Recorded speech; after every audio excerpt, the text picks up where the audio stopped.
करने भी अच्छा लगेगा। मैं थोड़ा डिफरेंट टाइप कर रही हूँ अपन यहीं पे ओपनली बात करेंगे, क्लियर हो पा रहा है। और मैं थोड़ा अपना कैरियर के बारे में बता दूं। मैंने मास्टर डिग्री कंप्लीट की और लास्ट में 11 इयर्स से सेल्स एंड मार्केटिंग के अंदर हूँ। लास्ट 11 इयर्स 2010 के अंदर में मैंने सेल्स एंड मार्केटिंग में कदम रखा था। उसके बाद मैंने बैचलर डिग्री कंप्लीट की, देन मैंने मास्टर डिग्री कंप्लीट करी और मैं एंटर इंडिया में मैंने काम किया है, अलग अलग स्टेट्स में मैंने काम किया है। उम्र कम है बट तजुर्बा बहुत कम आया है और एजुकेशन और एक्सपीरियंस के साथ काम किया है। और ग्रोथ की बात ऐसी रही कि इन 10 से 11 सालों के अंदर में इस 29 से 30 साल की एज के अंदर में करोड़ों रुपए कमाई हुई है। किसी को डाउट है मेरे साथ पर्सनल बैठ लेना। आज मैं 2 कारें मेंटेन करता हूं। मैं पहले बता दूं मेरे पास आई 10 न्यूज और मेरे ओडीएफ और बार खड़ी हुई है। तो ये मेरी एबिलिटी नहीं है, एक सिस्टम की एबिलिटी है। क्लियर हो पा रहा है? क्योंकि ये सिस्टम मेरे साथ बहुत सारे लोगों को मिला था। कई सारे लोग उसको ऑब्जर्व कर पाए, कई सारे ऑब्जर्व। मैंने अचीवमेंट इसलिए बताया कि आपको मैं भरोसा दिला सकूं कि जो बताने वाला हूं उस नॉलेज के दम पे मैंने कमाया है। क्लियर हो पा रहा है? ये क्योंकि आप मेरे बारे में जानते नहीं है यार, मैं ही तो बताऊंगा तभी तो पता चलेगा। ये सुनो, और सबसे अच्छा तरीका है इंस्टाग्राम पे चले जाइए, फेसबुक पे चले जाइए। मेरी 10 साल की जर्नी वहां पर पड़ी हुई है। एक्चुअली मैं प्रोफेशनल लगा हूं, 10 साल से मेंटेन करता हूं, कल ये परसों में बना हुआ है। क्लियर हो पा रहा है? चलो लेट्स को शुरू करते हैं आज के बारे में। तो आपका स्वागत है इकोनॉमिकल कल्चर के अंदर में। आपका स्वागत है आज एक ऐसे सिस्टम के अंदर में जहां से आप अपने आप को फाइनेंशियली ग्रो कर सकते हैं। Let's go start. देखिए आज एक पर्पस करते हैं कि मैं यहां पर क्यों आया हूं और आप यहां पर क्यों आए हैं। आपका आने का पर्पस क्लियर होना चाहिए। क्लियर हो पा रहा है? आपका आने का पर्पस क्लियर होना चाहिए कि आप यहां पर क्यों आए हैं, क्योंकि मेरा पर्पस क्लियर है कि मैं यहां पर क्यों आया हूं। क्लियर हो पा रहा है? और हम सब क्यों आए हैं इसका एक सिंपल सा आंसर आपको भी पता है, मेरे को भी पता है। हम सब फाइनेंशियली ग्रो करना चाहते हैं। हम सब फाइनेंशियली ग्रो करना चाहते हैं। मुद्दा एक ये सो नो, घुमा फिरा की बात नहीं करनी है। ये सो नो, आप भी फाइनेंशियली ग्रो करना चाहते हैं, मतलब पैसे में ग्रो करना चाहते हैं। और भाई मैं भी पैसे में ग्रो करना चाहता हूं। मेरा आने का पर्पस भी एक ही है कि अगर मैंने 5 करोड़ कमाए तो मेरे को 10 में जाना है। ये सो नो, क्लियर हो पा रहा है? आपका पर्पस है कि 50,000 अगर महीने कमाते तो लाख रुपए में कैसे जाए। ये सो नो, तो हम सब ग्रो करना चाहते हैं। और अब ग्रो आदमी कब करता है? जब वो एक्चुअल में किसी भी चेंज को एक्सेप्ट करता है, किसी भी रेवोल्यूशन को हिंदी में बोलते हैं क्रांति।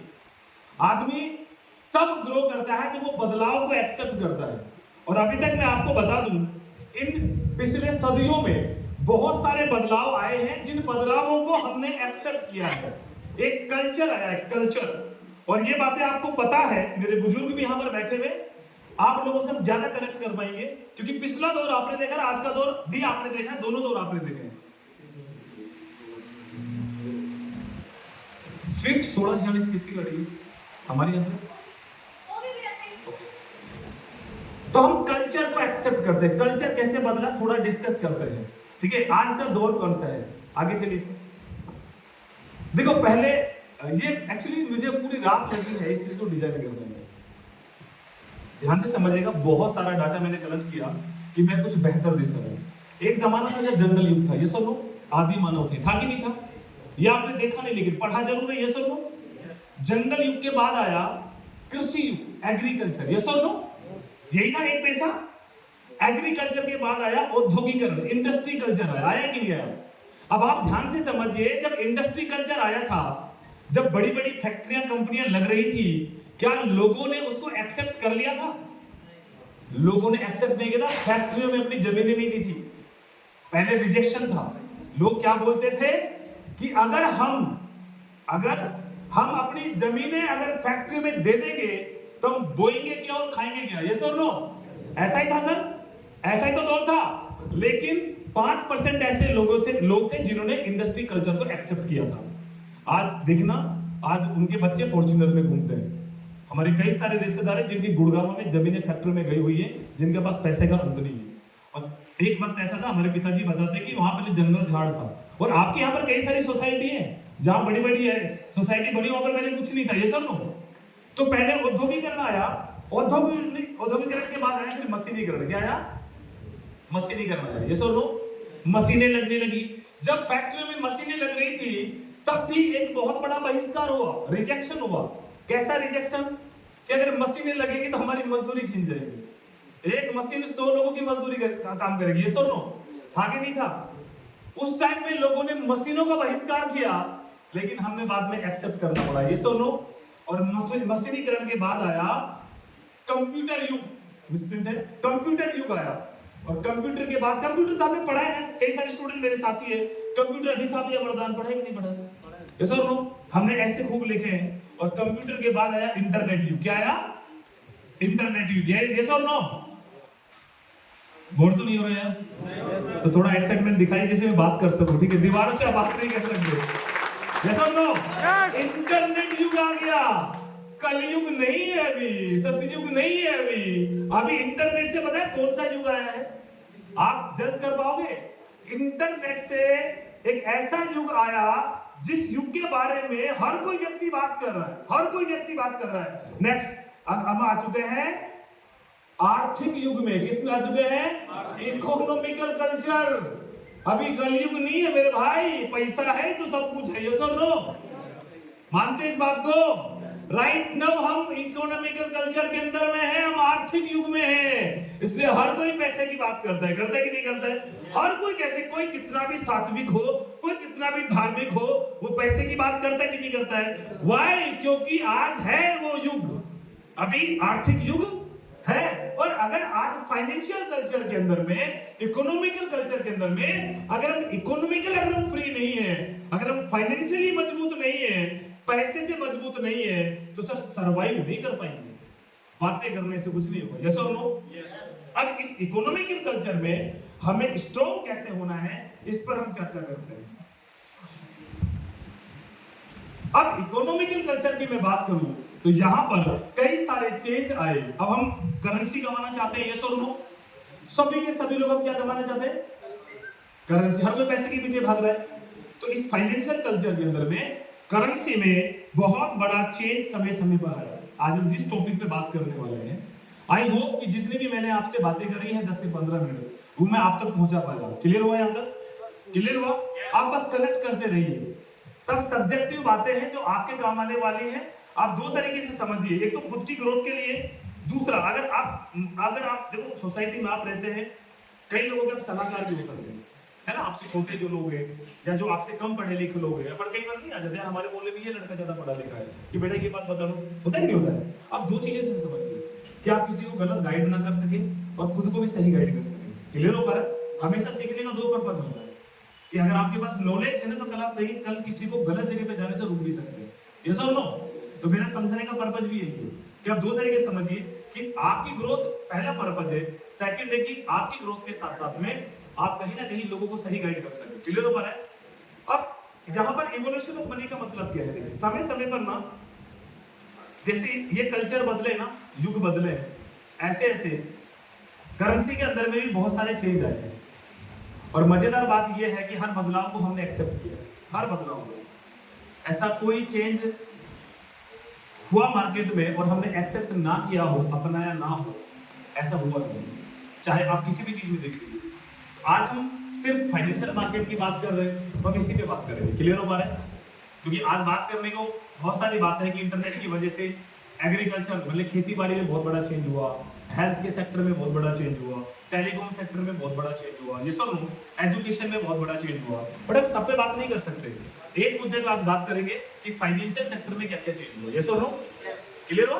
तो फाइनेंशियल सेक्टर के अंदर में बहुत सारे चेंज हुए। अब हम करेंसी की बात करते हैं। देखिए, आज की डेट में दो तीन चीज आप हमेशा नोट करके रखिए। हर एक आदमी पैसे से मजबूत होना चाहता है और पैसे कमाने के दो ही तरीके हैं, तीसरा कोई तरीका आज तक पैदा नहीं हुआ है। ये मेरा कहना नहीं है, इकोनॉमिक्स का कहना है। आपको पैसा कमाना आना चाहिए, चाहे तो आप नौकरी करके कमाइए या कोई बिजनेस करके कमाइए। क्लियर हुआ? दूसरा, जो पैसा आप कमाते हैं या कमा रहे हैं, या जो पैसा सर आपके पास है, उस पैसे को मल्टीप्लाई करना आना चाहिए, कई गुना करना आना चाहिए। क्लियर हो पा रहा है? और कई गुना करने का एक ही प्रोसीजर है। क्या है? एक ही प्रोसीजर है कि आपको एसेट्स में इन्वेस्टमेंट करना चाहिए। क्या करना चाहिए? एसेट में इन्वेस्ट करना चाहिए। एसेट किसको बोलते हैं? जमीन, प्रॉपर्टी, गोल्ड, सिल्वर से बड़ा कोई एसेट नहीं है। अगर आपके पास दो पैसे हैं, अगर आपको उसको बढ़ाना है तो आप प्लॉट खरीदेंगे, दुकान खरीदेंगे, ऐसा ही तो है। आप अपने, चलो मेरी बात छोड़िए, आप अपने रिश्तेदारों पे नजर घुमा के देखिए। जो जिनके साथ आपकी बैठक बहुत अच्छी देखिए, जो भी पैसे में मजबूत आदमी होगा ना, उसके पास या तो प्रॉपर्टी अच्छी होगी या गोल्ड में अच्छी इन्वेस्टमेंट होगी। आज सोनीपत में कोई दुकान आप खरीद लो 30 लाख रुपए की, 35 लाख रुपए की, 50 लाख रुपए की, सर 2 से 2.5 साल के अंदर में वो आपको कई गुना मल्टीप्लाई देके जाएगी। सर नो क्यों है? इनको सर एसेट्स कहा जाता है। तो एसेट्स में इन्वेस्टमेंट कीजिए। और एसेट में ऐसा क्या कारण है कि जब एसेट में हम इन्वेस्टमेंट करते हैं तो एक्चुअल में उसकी वैल्यू बढ़ जाती है। कारण क्या है उसके पीछे? उसके पीछे कोई रीजन नहीं है, कोई रॉकेट साइंस नहीं है। एक फॉर्मूला है जो एसेट की वैल्यू को बढ़ाता है, और फॉर्मूला ये है limited supply and high demand. अगर किसी भी चीज की सप्लाई अगर लिमिटेड है और डिमांड हाई है तो सर उसकी वैल्यू बढ़ जाती है। और अगर यहाँ पर कुछ स्टूडेंट्स हैं कॉमर्स सेक्टर से, तो ये 11वीं क्लास से पढ़ाया भी जाता है, इकोनॉमिक्स के अंदर में चैप्टर है लिमिटेड सप्लाई और हाई डिमांड। इस फॉर्मूले को गांठ बांध के रखना, ये आपके काम बहुत आने वाला है कि किसी भी चीज की वैल्यू तब बढ़ती है जब उसकी सप्लाई लिमिटेड हो और डिमांड हाई हो। यहां तक क्लियर हुआ? यहां तक क्लियर हुआ? एसेट्स इंसान को पावरफुल बनाता है, जो हमेशा नोट करके रखिए। अगर आप ग्रो करना चाहते हैं तो सवाल यह है कि आपके पास होल्डिंग कितनी है, एसेट्स की होल्डिंग कितनी है। अगर आपके पास एसेट होल्डिंग नहीं है तो यू कांट ग्रो। ना आप ग्रो कर सकते ना मैं ग्रो कर सकता। यहां तक क्लियर हुआ? सर आप इधर देखिए, पीछे शाहरुख खान ही है, इधर फोकस कीजिए। हेलो, समझ आ रहा है? तो हमें इन चीजों को जानना है कि हम कैसे ग्रो कर सकते हैं। एसेट्स, ये फिजिकल एसेट्स है, बैक करना, ये फिजिकल एसेट्स है जिनको हम देख सकते हैं, छू सकते हैं। अच्छा, यहां पर इन्वेस्टमेंट करने के लिए हमने किसी स्कूल कॉलेज में सीखा है? कहां से सीखा है सर? समाज से, सोसाइटी से, कल्चर से। ये सब नो, एक दूसरे को देख करके, ये नेचुरल सी बात है। तो ये कम्युनिटी हमारी टीचर है, जहां पर इन्वेस्टमेंट करना कम्युनिटी हमारी टीचर है, ध्यान रखिएगा, है ना। हमने लोगों को ग्रो करते हुए देखा, हमारा ट्रस्ट बढ़ा, ट्रस्ट बढ़ा तो हम भी उस लाइन में चले गए। ऐसा ही होता है अक्सर, जब किसी को तरक्की करते हुए किसी फील्ड में देखते हैं ना, तो किसी ने जिम खोली थी, सर मैं भी जिम डाल लेता हूँ यार, उसके पास पैसा बहुत है, ये सब लोग। किसी ने कपड़े का शोरूम डाला तो हम कपड़े के शोरूम में घुस जाते हैं। अक्सर हमारा ब्रेन लोगों को फॉलो करता है, ये सब लोग ऐसा ही है ना। तो this is called asset rule. तो इनको दोस्तों फिजिकल एसेट्स कहा जाता है। लेकिन आजकल कुछ समझदार लोगों ने अपने पैसे को फिजिकल एसेट के साथ साथ में अभी डिजिटल एसेट में इन्वेस्टमेंट करना शुरू कर दिया है। आजकल लोग फिजिकली भी इन्वेस्टमेंट कर रहे हैं, पहले भी कर रहे थे, बट आज टेक्नोलॉजी का दौर है, इंटरनेट का दौर है। आज लोगों ने अपने पैसे को डिजिटल एसेट्स में होल्ड करना शुरू कर दिया है। अब सवाल यह है कि ये डिजिटल एसेट एक्चुअल में होता क्या है और इसकी जरूरत क्यों पड़ी? ये डिजिटल एसेट होता क्या है और इसकी जरूरत क्यों पड़ी? करेंसी वाली, इसकी जरूरत क्यों पड़ी? और इसको समझने के लिए एक ग्राफ है जो मैं आपको बताना चाहता हूं, और ग्राफ है ये हिस्ट्री ऑफ करेंसी। अब इसको थोड़ा सा कोरिलेट करके समझते हैं। आप मेरी मदद कीजिएगा, मुझे बताने में मजा आएगा, आपको समझने में। हर चीज में देखो, पहले वाला पहनावा नहीं रहा, बदल गया। पहले कुछ और था, आज समय के साथ हमने एक्सेप्ट करते चले गए। समय समय पर हर चीज में मॉडिफिकेशन आया। हम मोबाइल फोन खरीदते हैं, हम गाड़ी खरीदते हैं सर, बोला कौन सा मॉडल है, मॉडल क्यों चूज करते हैं हम? पता है यार 2024 मॉडल तो हम अच्छा रहेगा, नया मॉडल है, ये सुन लो। तो हर चीज में मॉडिफिकेशन आता है। तो करेंसी ने भी अपने आप को समय समय पर मॉडिफाई किया है। और मजेदार बात यह है कि करेंसी के हर बदलते हुए रूप को हमने एक्सेप्ट किया है, या तो अपनी मर्जी से और या अपनी मजबूरी से। या तो हम समझ करके एक्सेप्ट करते हैं, या फिर जरूरत बन जाती है तो एक्सेप्ट करते हैं, ये सब लोग। अब दो चीजें हैं। देखिए, एक वक्त ऐसा था, अभी आप देखो तो 3 टाइप्स ऑफ मॉड्यूल, 3 तरह के मॉड्यूल आज भी आप और मैं यूज करते हैं करेंसी।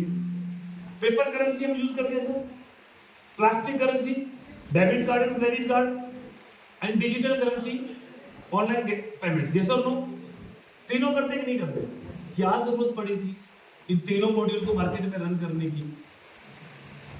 सर इसके पीछे समझ है। दुनिया में जब भी कोई प्रॉब्लम आता है तो उसका सॉल्यूशन है, जब भी कोई चैलेंज आएगा तो उसका सॉल्यूशन भी। और जब वो सॉल्यूशन है ना, जब बड़े लेवल पे हो जाए तो व्यापार बन जाता है।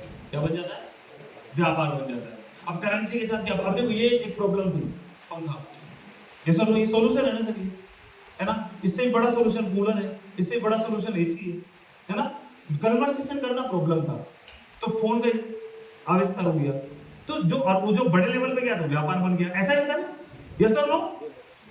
तो करेंसी में अगर एक वक्त अगर देखा जाए तो व्यापार करने के लिए किसी भी करेंसी की जरूरत नहीं पड़ती। एक सिस्टम चलता था, बार्टर सिस्टम, सामान के बदले सामान, था कि था गेहूं के बदले चने ले लूं, अक्सर गांव में पहले यही होता था। इसको बार्टर सिस्टम बोलते हैं, हमने पढ़ा भी है ना, एक्सचेंज सिस्टम, वस्तु विनिमय होता है नहीं होता है। धीरे धीरे जैसे जैसे पॉपुलेशन बढ़ने लगी वैसे वैसे ये जो समस्या, ये सोल्यूशन था ना बार्टरिंग, ये लोगों में प्रॉब्लम बन गया। प्रॉब्लम कैसे बना? बढ़ती हुई पॉपुलेशन के साथ चीजों का मूल्यांकन करना टफ था, वैल्यूएशन करना। अब आप फॉर एग्जांपल अगर मैं तो उस जमाने में कैसा व्यापार होता, पशुपालन व्यापार, ये सुन लो। अब आप बताइए, आप भैंसों के व्यापारी है, भाई साहब के पास गोट फार्म है, भैंस के बदले बकरी ले लोगे? नॉट पॉसिबल यार, वैल्यू नहीं होगी। कैसे वैल्यू? सोने के बदले चांदी थोड़ी ले लेंगे, वैल्यू नहीं निकलेगी ना। तो ये एक चैलेंज था, क्यों करेंसी तो थी नहीं, हम ऐसे लेन देन करते थे उस जमाने में। तो फिर एक सॉल्यूशन निकला, लेदर कॉइन की शुरुआत हुई, चमड़े के सिक्के चले, राजा महाराजा हुआ करते थे, सल्तनत चला करते थे, कबीले चला करते थे। तो हर राजघराने की मोहर एक चमड़े के सिक्के पे लगती थी, और जिस सिक्के पर राजघराने की मोहर लगती थी वो सिक्का चला करता था। और हर वस्तु के ऊपर में फिक्स प्राइस था कि इसके लिए 2 सिक्के देने, इसके लिए 5 सिक्के देने। इससे वैल्यू निकालना आसान हो गया, भाई जिसको भी चाहिए इतना सिक्का दो, निकालो। ये एक सिस्टम था, क्लियर हो पा रहा है? अब ये एक बहुत अच्छा सॉल्यूशन निकला और ये कई सालों तक चलता गया, लेकिन समय के साथ इसमें भी एक समस्या पैदा हुई।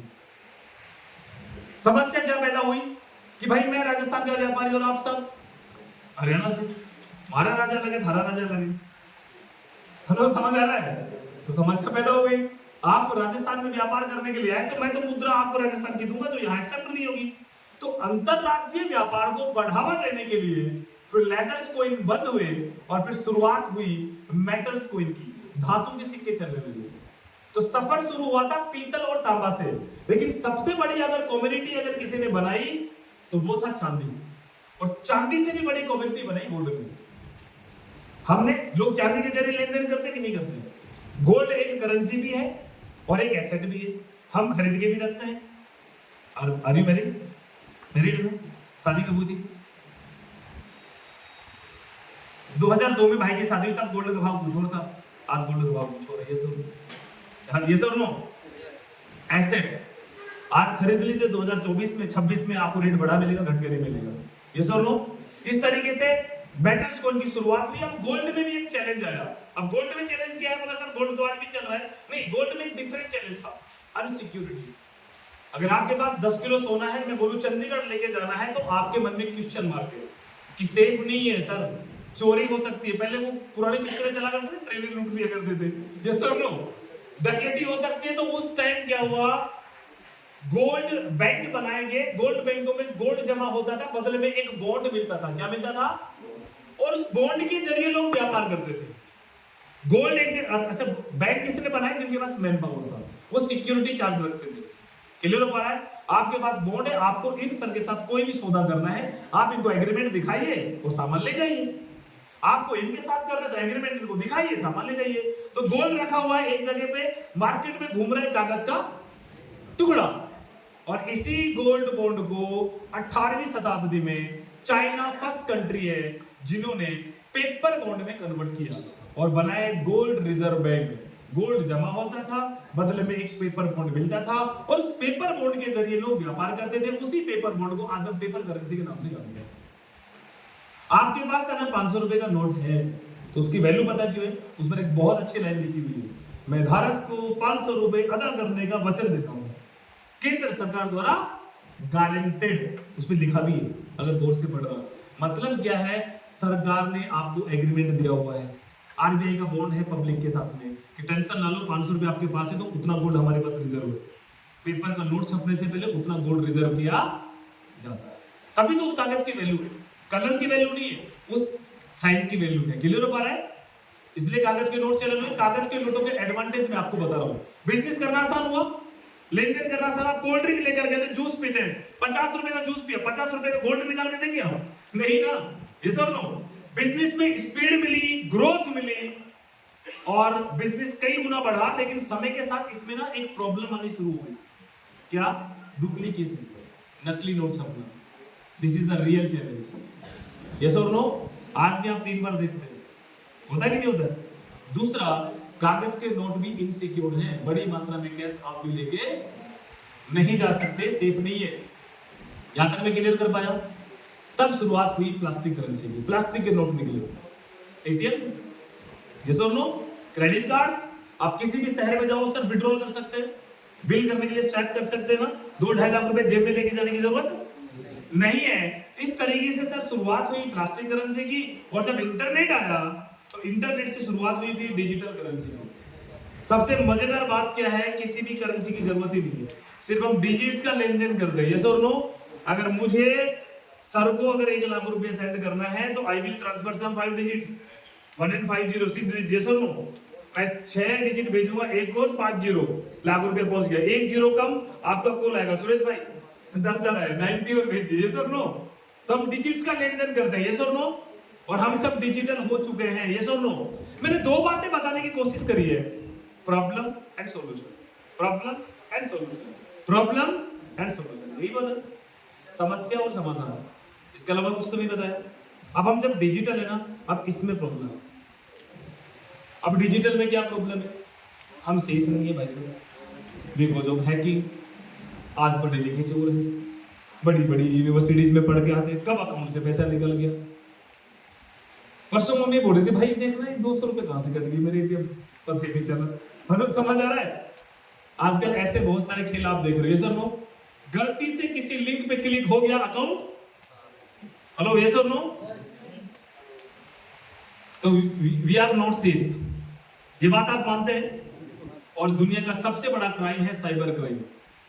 सबसे बड़ा क्राइम क्या है? डेफिनेटली एक्सेप्ट कर लो सर, या तो मर्जी या मजबूरी। आपको पता था कि आप गोलगप्पे खाने के लिए ऑनलाइन पेमेंट करेंगे? नहीं था, हमने एक्सेप्ट कर लिया, करा कि नहीं करा? तो ये सारी चीजें हैं। आज हम फाइनेंशियली अगर देखा था डिजिटली हम लोग सिक्योर नहीं है। तब शुरुआत हुई फाइनेंशियल मार्केट के अंदर में एक नए बदलाव की, जिसका नाम है क्रिप्टो करेंसी। एक बार जोरदार ताली होना चाहिए मार्केट में। अब इसको तहरीर से समझते हैं, इसके बारे में लोगों के अलग अलग व्यूज हैं, इसके बारे में लोगों के अलग अलग व्यूज हैं। इसको थोड़ा डेप्थ में डिटेल में समझते हैं कि क्या है क्रिप्टो करेंसी और इसकी जरूरत क्यों पड़ी, इसको थोड़ा डिटेल में समझेंगे। नेक्स्ट, एक 10 मिनट की एक स्टोरी बताऊंगा, क्लियर हो पा रहा है? या बोर्ड पे लिख के समझा नहीं सकता, बस आप समझ लें। अगर ये 10 मिनट समझ आएगा तो पूरी जो प्रेजेंटेशन 1.5 घंटे की क्लियर है इस 10 मिनट के अंदर। देखिए, इंटरनेट की चोरी दुनिया की सबसे बड़ी चोरी है, मानते हैं इस बात को? और ये तब से हो रही है जब से इंटरनेट बना है। लेकिन आज हम सबसे ज्यादा पैनिक क्यों हो जाते हैं? क्योंकि इंटरनेट हमारे दैनिक जीवन का हिस्सा बन चुका है। यस और नो? हमारे दैनिक जीवन का आज हिस्सा बन चुका है, इसलिए ज्यादा पैनिक हो जाते हैं। तो इंटरनेट को सेफ एंड सिक्योर करने के लिए आज से नहीं, 1994 से 1994 से अलग अलग टेक्नोलॉजी बनी है, अलग अलग लैंग्वेजेस बनी है। फॉर एग्जांपल के तौर पे जावा, ESP, PHP, .NET, C++, Python, HTML, DHTML, जो स्टूडेंट्स है वो समझ जाएंगे। वेबसाइट डिजाइनिंग इन्हीं लैंग्वेज के दम पे की जाती है। इंटरनेट के डाटा को क्रिएट यही किया जाता है। यस और नो? बट मजेदार बात यह है कि एक भी लैंग्वेज पूरी तरीके से इंटरनेट को सिक्योर आज तक नहीं कर पाई है। हम बैंक्स में भी जाते हैं ना, तो कई बार आपको ये सुनने को मिलेगा अभी तो लिंक नहीं आ रहा है, होता है नहीं? क्योंकि बैंक चलता है .NET लैंग्वेज पे, बैंक का पूरा डाटा .NET लैंग्वेज पे चलता है सर, वो भी पूरी तरीके से सेफ नहीं है। 2019 का lockdown, state bank of India का सर्वर 59 सेकंड के लिए हैक कर लेंगे था। सर्चिंग गूगल यार नो सेफ। आपका बैंक में 1 करोड़ रुपए रखा हुआ है, कल बैंक डिफॉल्ट घोषित हो गया, RBI ओनली 5 लाख रुपए रिटर्न आपको है, पहले 2 लाख था, अभी 5 लाख हो गया। कहां से? आप गूगल में सर्च कीजिए, बातों पे मत जाइए, पुराने तजुर्बे पिट चुके हैं, सच है, पुराने तजुर्बे पिट चुके हैं। आप नोट कीजिए, बैंकिंग इंडस्ट्री इंडिया में कब आई थी पता है आपको? सर नोट कीजिए, भारत में पहला बैंक, वैसे बैंकिंग शुरुआत हुई थी 1400 कुछ, सन 1400 कुछ में भारत में पहला बैंक बोला बैंक ऑफ हिंदुस्तान इन कैलकाटा। 300 साल के बाद 1700 के समथिंग। हम बैंकिंग इंडस्ट्री में बहुत पीछे हैं, सच बोलेंगे। हमें थोड़ा सा नोट करना चाहिए। हम सब ग्रामीण क्षेत्र से बिलोंग करते हैं, हमारे सोसाइटी में एक प्रॉब्लम है, हमें और हमारे बच्चों को ना फाइनेंशियल एजुकेशन नहीं दी जाती है। हम क्या पढ़ाते हैं? जीके, रीजनिंग, मैथ, है ना, कंपटीशन, ये सब नो। लेकिन बिजनेसमैन की औलाद क्या पढ़ती है साहब? Financial education. हमें पैसा चाहिए, लेकिन पैसा कमाने के लिए जो एजुकेशन हमें चाहिए वो हमें दी ही नहीं जाती है। दिस इज ट्रू, सच है बात, ये एक्सेप्ट करना चाहिए। आजकल के बच्चे थोड़ा आउट हो चुके हैं क्योंकि उनको चीजें समझ आने लगी है। चीजें तो माँ बाप को क्या लगता है कि बच्चे गलत जा रहे हैं, ऐसा नहीं है, चीजें समझते हैं। तो इंटरनेट को सिक्योर करने के लिए अभी तक 8 से 9 लैंग्वेज बनी है, बट एक भी लैंग्वेज प्रॉपर तरीके से इंटरनेट को सिक्योर नहीं कर पाई। तो जापान के एक साइंटिस्ट है जिनका नाम सातोशी नाकामोटो बताया जाता है। आज तक देखा किसी ने भी नहीं। उस इंसान ने भी एक टेक्नोलॉजी बनाई जिसका नाम है ब्लॉकचेन टेक्नोलॉजी। ब्लॉकचेन एक टेक्नोलॉजी बनाई उस इंसान ने। जैसे जावा एक लैंग्वेज है, ऐसे ब्लॉकचेन भी एक टेक्नोलॉजी है। इसको बनाने के पीछे एक ही पर्पस था, इंटरनेट को सिक्योर करना। इंटरनेट को सिक्योर करना। बट मजेदार बात यह है कि जब ये लैंग्वेज पूरी बनके तैयार हुई और जब उसको पूरी दुनिया के सामने 2008 में प्रेजेंट किया गया, इंट्रोड्यूस किया गया, तो बड़ी बड़ी संस्थाओं ने और बड़ी बड़ी ऑर्गेनाइजेशंस ने अपना पर्सनल डाटा इस लैंग्वेज पर स्टोर करने से मना कर दिया कि क्या गारंटी है कि यहाँ पर डाटा सेफ है। क्लियर हो पा रहा है? तो सर इसकी टेस्टिंग की गई और इसको टेस्ट करने के लिए ध्यान से सुनिएगा, ब्लॉकचेन के ऊपर में कुछ डिजिट लिखे गए और इन डिजिट्स को लिखने के लिए एक टेक्नोलॉजी की मदद ली गई जिसको क्रिप्टोग्राफी कहा जाता है। क्रिप्टोग्राफी मोस्टली ना आर्मी में, डिफेंस में यूज होती है। जब एक कमांडर ऑफिसर दूसरे कमांडर ऑफिसर को मैसेज देता है तो उसको इनक्रिप्टेड लैंग्वेज में भेजा जाता है जिससे कि टेररिस्ट एजेंसीज को हैक ना कर सके। क्लियर हो पा रहा है? डिफेंस में यूज होती है, यहां तक कि हम भी पिछले कई सालों से क्रिप्टोग्राफी यूज कर रहे हैं। नाम पहली बार सुना है आपने क्रिप्टोग्राफी, बट यूज आप करें। व्हाट्सएप चलाते हैं ना, पूरा क्रिप्टोग्राफी पे। अब व्हाट्सएप कॉल हैक करके दिखा दीजिए मेरे को एक बार। कोई भी आपको प्राइवेट बात करनी होगी तो आप बोलेंगे व्हाट्सएप कॉल पे आ जाए। और कभी वीडियो कॉल करके देखना, ऊपर लिखा भी रहता है एंड टू एंड इनक्रिप्टेड। उसका मतलब क्या कि व्हाट्सएप क्रिप्टोग्राफी पे चलता है। और इससे भी हाई टेक्नोलॉजी पता है जिसके अंदर में, टेलीग्राम चैनल के अंदर। टेलीग्राम उससे भी हाई टेक्नोलॉजी। उसी क्रिप्टोग्राफी की मदद ली गई थी इस ब्लॉकचेन को चेक करने के लिए। क्लियर हो पा रहा है? और जब डाटा तैयार हुआ और उसके ऊपर में हैकिंग टेक्नोलॉजी अप्लाई की गई तो एक भी डिजिट हैक नहीं हुआ। इससे ये बात प्रूफ हुई कि ब्लॉकचेन एक ऐसी तकनीक है जिस पर कोई भी डाटा अगर बनाया जाए या स्टोर किया जाए तो पूरी तरीके से सेफ है, सिक्योर है। तब से ब्लॉकचेन की वैल्यू बढ़ गई। किसकी वैल्यू बढ़ी? ब्लॉकचेन क्या है थोड़ा एक बार बताने की कोशिश करो। ब्लॉकचेन एक ऐसी तकनीक है जो इंटरनेट को सुरक्षित रखती है। अब इंटरनेट कितनी बड़ी टेक्नोलॉजी आपको बताने की जरूरत नहीं, पूरी दुनिया बदल के रहती है इंटरनेट में। यस और नो? ऐसा कोई क्षेत्र बचा नहीं जो बिना इंटरनेट के चलता हो। यस और नो? और उसी इंटरनेट को सिक्योर करने का काम किसका है? ब्लॉकचेन का है। उसी को सिक्योर कर ब्लॉकचेन का है। तो इंटरनेट कितना बड़ा मार्केट है? बहुत बड़ा है। तो ब्लॉकचेन कितना बड़ा मार्केट होने वाला है? इंटरनेट ने जितना पूरी दुनिया को बदला है, मैं आपको बताना चाहता हूं ब्लॉकचेन उसका 50 गुना ज्यादा पावरफुल मार्केट है। अगले 20 साल ब्लॉकचेन मार्केट के, जिस तरह पिछले 20 साल इंटरनेट के थे ना। इंटरनेट कैसे कलर का होता है देखा आपने? लेकिन है, मानते हो? तो फिर आगाह कर रहे हैं आपको कि ब्लॉकचेन इंटरनेट से भी 20 गुना ज्यादा मार्केट है।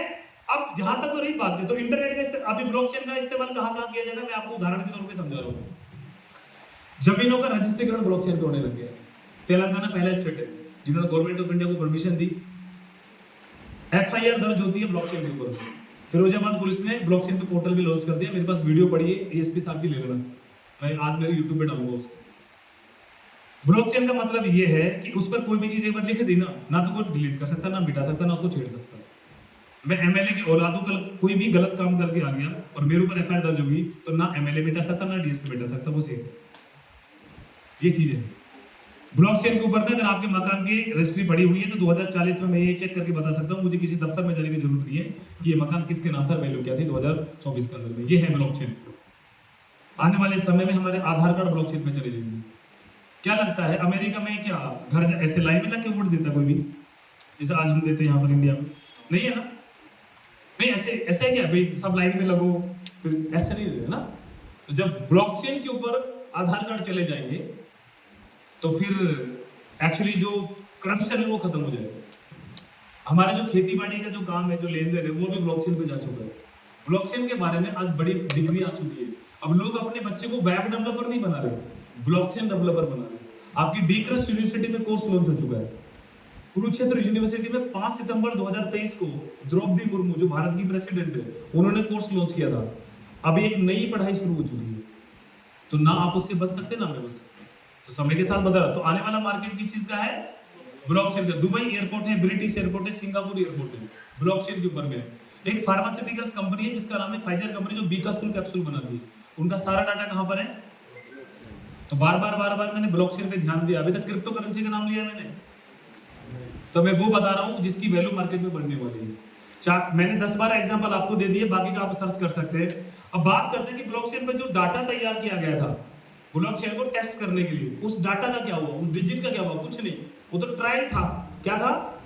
वो तो ट्रायल था, उसकी कोई वैल्यू नहीं थी। बट उस डिजिट की एक खास बात ये थी कि वो हैक नहीं हो सकता।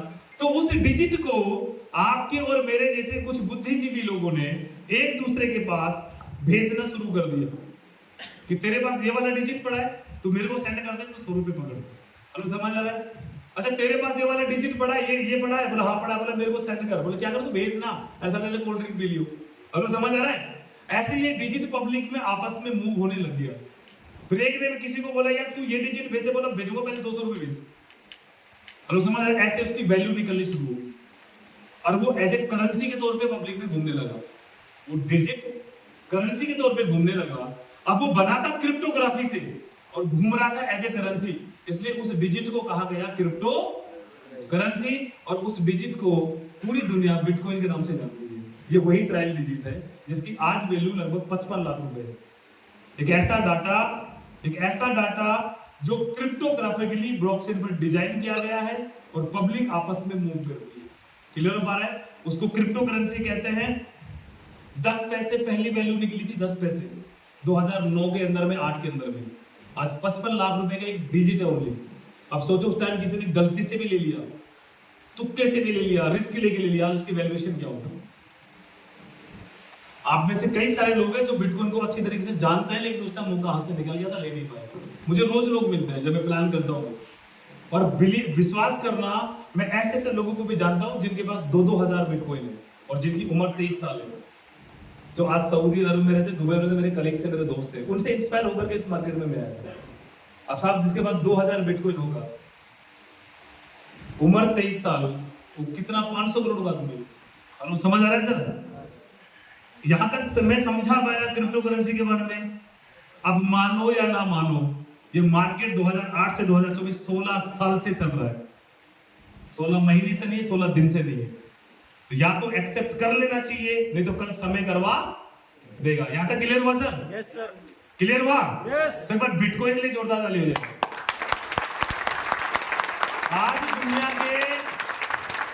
आज दुनिया के बड़े बड़े इन्वेस्टर आज बिटकॉइन को में अपने पैसों को इन्वेस्ट करते हैं। मान लीजिए आपके पास 20 लाख रुपया है, तो क्या करेंगे? या तो कोई प्लॉट खरीदेंगे या 20 लाख का गोल्ड खरीदेंगे।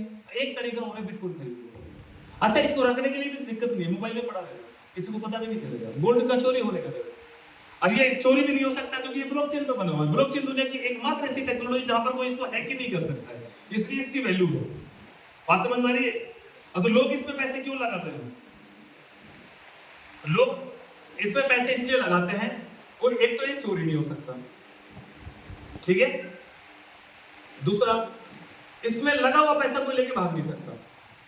मैं बड़ा परेशान हूँ हरियाणा में, जब मैंने प्लान देने शुरू किए, लोगों से मिलने लगा, भाई साहब इस कंपनी में पैसा लगाए थे, कंपनी खत्म, पैसा लेके भाग गई। लोग दरवाजे पे, हजारों प्लान मैंने किए, पंजाब हरियाणा के अंदर में, यूपी के अंदर में तो बड़ा बुरा हाल है, ठीक है, सच बता रहा हूँ मैं आपको। मेरा बहुत एक्सपीरियंस है कि कंपनियों में पैसे लगाए थे। और आगे चला, दो तरह के सिस्टम है, इसको समझिए। यहाँ पर कोई लेके पैसा क्यों नहीं भाग सकता? क्योंकि दुनिया में दो तरह के सिस्टम चलते हैं। आज याद करके जाना आपको अपना पैसा कैसे बचाना है। एक है सेंट्रलाइज सिस्टम और एक है डिसेंट्रलाइज सिस्टम।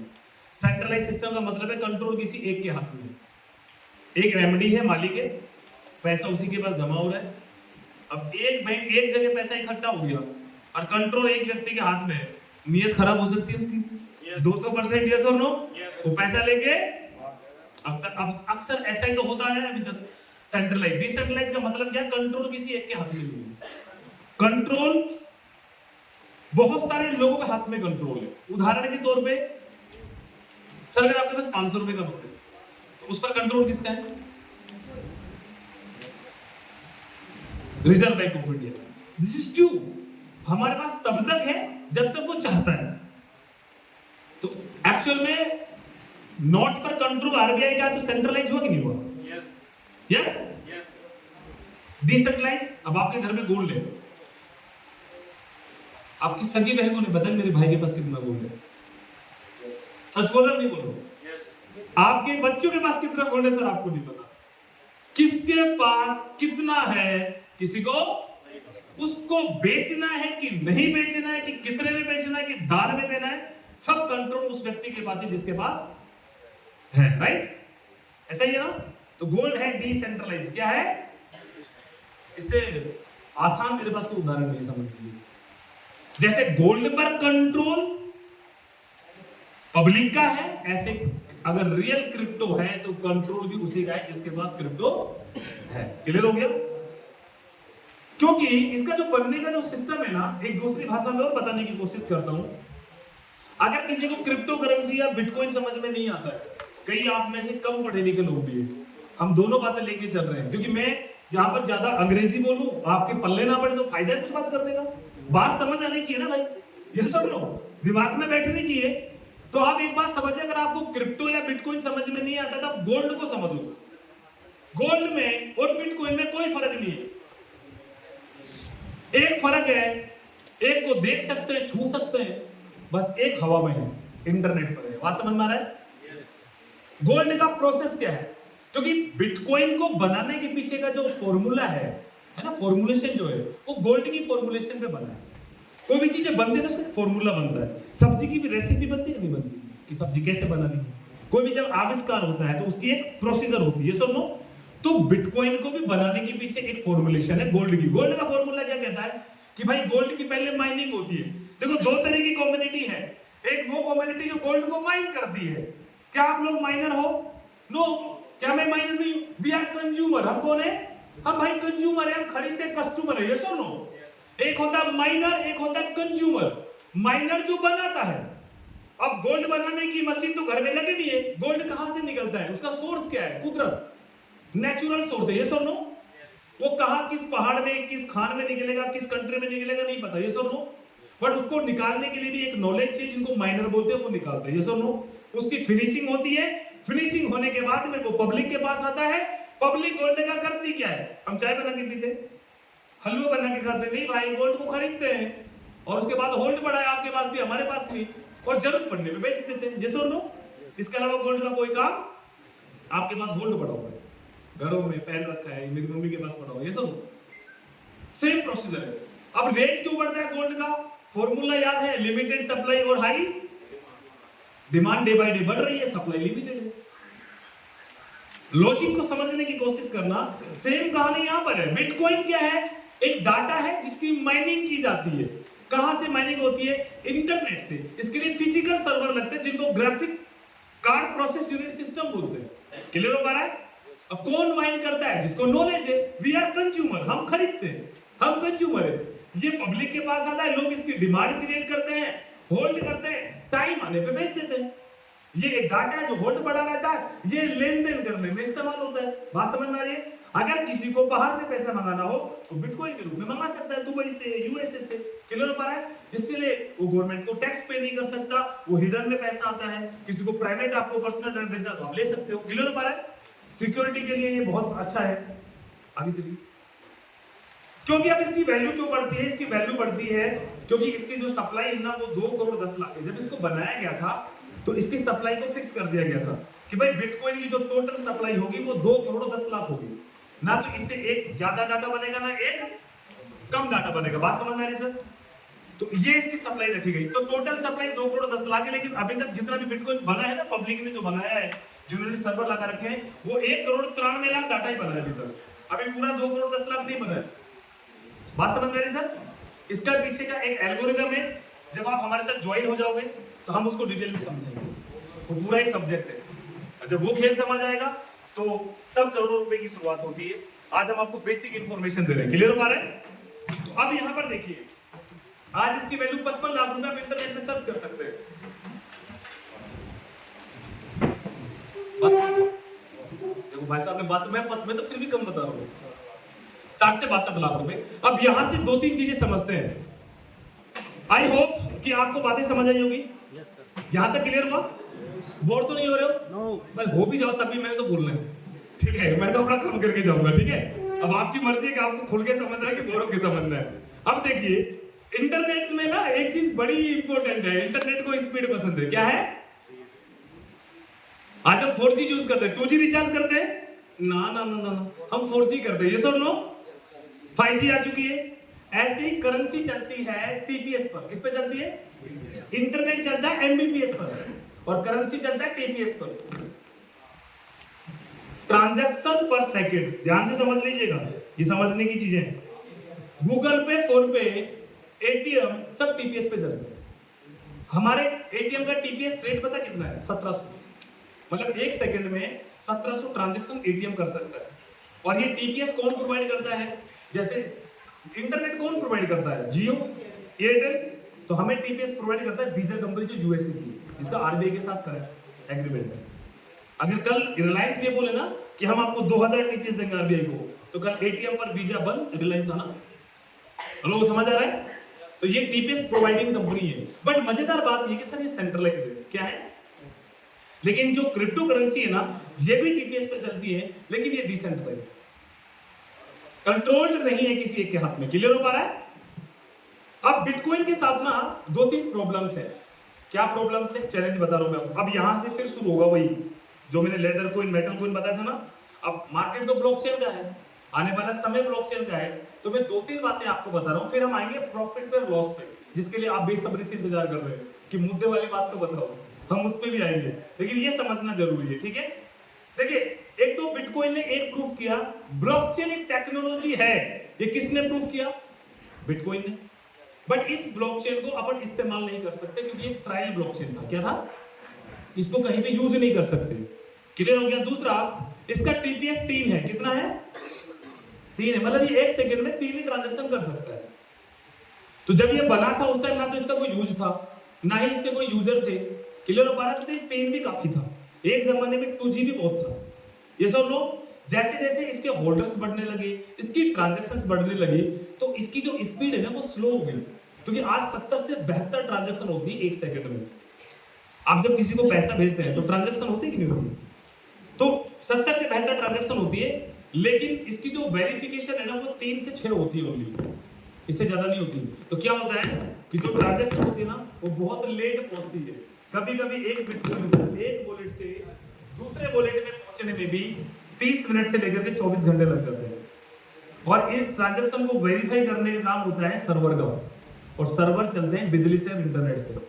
तो वो खाते हैं बिजली ज्यादा, इंटरनेट ज्यादा, इसलिए इसकी फीस भी ज्यादा लगती है। क्लियर? एक तो फीस ज्यादा है, एक स्पीड कम है। मान लो आपके कोई शोरूम है और आपके दुकान पे कोई आए सामान लेने के लिए, वो पेमेंट आपको बिटकॉइन में करे, लेकिन वो पेमेंट आपको शाम को पहुंचेगा, तो आपके बोलेंगे भाई तू सामान रहने दे, या तो कैश दे जाने तेरे घर से, दूसरी दुकान पे चला जाए। ऐसे बोलेंगे नहीं बोलेंगे? तो बिटकॉइन के साथ तीन, इसलिए बिटकॉइन कम मूव होता है, इसलिए इसकी होल्डिंग पावर ज्यादा है, इसलिए ज्यादातर ये ट्रेड में इस्तेमाल होता है। क्लियर हो गया? यहां तक समझिए। स्पीड स्लो है, फीस ज्यादा है, ब्लॉकचेन इस्तेमाल नहीं कर सकते। ये 3 चैलेंज बिटकॉइन के साथ चल रहे थे। फिर काफी रिसर्च शुरू हुई। 2015 में एक नई रिसर्च आई जिसने बिटकॉइन की तीनों प्रॉब्लम का सोल्यूशन दिया, जिसका नाम है इथेरियम। रशिया का एक लड़का है, एज मेरी दुनिया 28-29 साल का लड़का है, उसने इसकी खोज की थी। आप देखोगे तो पागल लगता है, ठीक है? उसने इसकी खोज की, आज उसकी वैल्यू निकाले तो इंडिया जैसे 10 देश खरीद ले, वो इतना पैसा उसके पास है। उसने इस ब्लॉकचेन को बनाया, इथेरियम को। इसकी पहली खासियत क्या है? इसको कोई भी इस्तेमाल कर सकता है, जो बिटकॉइन की ब्लॉकचेन को कोई इस्तेमाल नहीं कर सकता। अब मान लो आप कोई यूनिवर्सिटी चला रहे हैं सर ना, यूनिवर्सिटी में आपके 2000 बच्चे पढ़ते हैं, तो उस यूनिवर्सिटी के डाटा को या तो आप वेबसाइट पे रखोगे या आप ब्लॉकचेन पे रखोगे। अब बताइए वेबसाइट ज्यादा सिक्योर है कि ब्लॉकचेन सिक्योर है? ब्लॉकचेन सिक्योर है, तो हर आदमी सिक्योरिटी चाहता है। उस डाटा के साथ में आपका जो स्टाफ है ना, मान लो यूनिवर्सिटी में 200 लोग पढ़ाते हैं या बाबू है क्लर्क है, और वो कोई भी छेड़खानी ना कर सके डाटा के साथ में, वो ब्लॉकचेन पे हो सकता है, वो छेड़खानी नहीं कर सकता, वहां तो कर सकते हैं, तो आप ब्लॉकचेन इस्तेमाल करेंगे। बट ऐसे इथेरियम की ब्लॉकचेन को लोगों ने यूज करना शुरू किया, ठीक है? इसके लिए फंड प्रोवाइडर माइक्रोसॉफ्ट है। इसका टीपीएस है 25, कितना है 25 टीपीएस है 25। बिटकॉइन का कितना है 3। तो ये बापू है बिटकॉइन का। आज इसके प्राइस है 3.5 लाख रुपए। कितना है? अब आप बोलेंगे सर बिटकॉइन का टीपीएस 3 है, इसका 25 है, उसकी तो ब्लॉकचेन भी यूज नहीं होती, इसकी तो दुनिया यूज भी करती है, फिर भी इसका रेट बिटकॉइन से कम क्यों है? रेट बढ़ने का एक ही कारण है, लिमिटेड सप्लाई और हाई डिमांड। सर इसकी सप्लाई अनलिमिटेड है, सप्लाई अनलिमिटेड। हर 15 सेकंड के अंदर में 5 इथेरियम बाहर निकलते हैं माइन होकर के। जब तक मैंने अभी 40 मिनट बात करी ना, हजारों लाखों इथेरियम माइन हो चुके हैं। इसकी डिमांड तो बहुत ज्यादा है, बट इसकी सप्लाई अनलिमिटेड होने की वजह से बिटकॉइन को क्रॉस नहीं कर पाया। क्लियर हो पा रहा है? अब धीरे धीरे ये 25 टीपीएस भी कम यूज होने लगा, कम पड़ने लगा, तो इसकी भी फीस बढ़ गई। तब 2017 के अंदर में चाइना का एक लड़का है जिसका नाम है जस्टिन सन, जो 23 साल का लड़का है, उसने एक और ब्लॉकचेन बनाई। मैंने ब्लॉकचेन में जोर इसलिए दिया था कि मैं ब्लॉकचेन आपको बता सकूं। भाई ब्लॉकचेन भी एक तकनीक है, और ये ऐसी ब्लॉकचेन बनाई जिसका टीपीएस 2000 है। कितना है? मतलब कहां 3, कहां 25, कहां 2000, पलक झपकते ही ट्रांजैक्शन हो जाती है। तो इसकी स्पीड बहुत फास्ट है, बट इसका रेट भी कम है। क्यों है इसकी फीस कम? इसलिए लगती है इसकी सप्लाई है 100 बिलियन, इसकी सप्लाई ज्यादा रखी गई जिससे कि लोगों को फीस कम लगे। और ये ब्लॉकचेन सिर्फ और सिर्फ डाटा ट्रांसफर करने के लिए बनी, इस कॉइन की वैल्यू बढ़ने के लिए नहीं बनी। तो आज सबसे ज्यादा इस्तेमाल की जाने वाली ब्लॉकचेन है, और इसके आधार के ऊपर में ये पीओएस ब्लॉकचेन इसको कहा जाता है, प्रूफ ऑफ स्टेक ब्लॉकचेन कहा जाता है। बिटकॉइन और इथेरियम को पीओडब्ल्यू ब्लॉकचेन कहा जाता है, वो एक अलग सब्जेक्ट है। और देन इसके बाद में 2017 के लास्ट में बाइनेंस बोल करके एक ब्लॉकचेन है, जिसने ट्रोन के कुछ नियमों को फॉलो किया और एक नया कंसेंसस लॉन्च किया, प्रूफ ऑफ अथॉरिटी, और 10,000 टीपीएस का इन्होंने अपना ब्लॉकचेन लॉन्च किया। 10,000 टीपीएस इसका सबसे कम फीस ये लेता है। आज इस कॉइन की वैल्यू 51,000 रुपए के समथिंग, 50,000 51,000 है। तो मैंने 4 चीजें आपको बताई है, बिटकॉइन, इथेरियम, ट्रोन और बाइनेंस, 4 ब्लॉकचेन बताइए। ऐसे सोलाना भी है, एआरबिट्रम भी है, ऐसे बहुत सारे ब्लॉकचेन है, बट मैंने वो 4 इसलिए डिस्कस करी जिस पर पूरी मार्केट टिकी हुई है। क्लियर हो पा रहा है? अब देखिए, आप इनमें से कोई सा भी कॉइन खरीद सकते हैं, अपने पास होल्ड कर सकते हैं, बेटर सजेशन मैं आपको दे रहा हूं।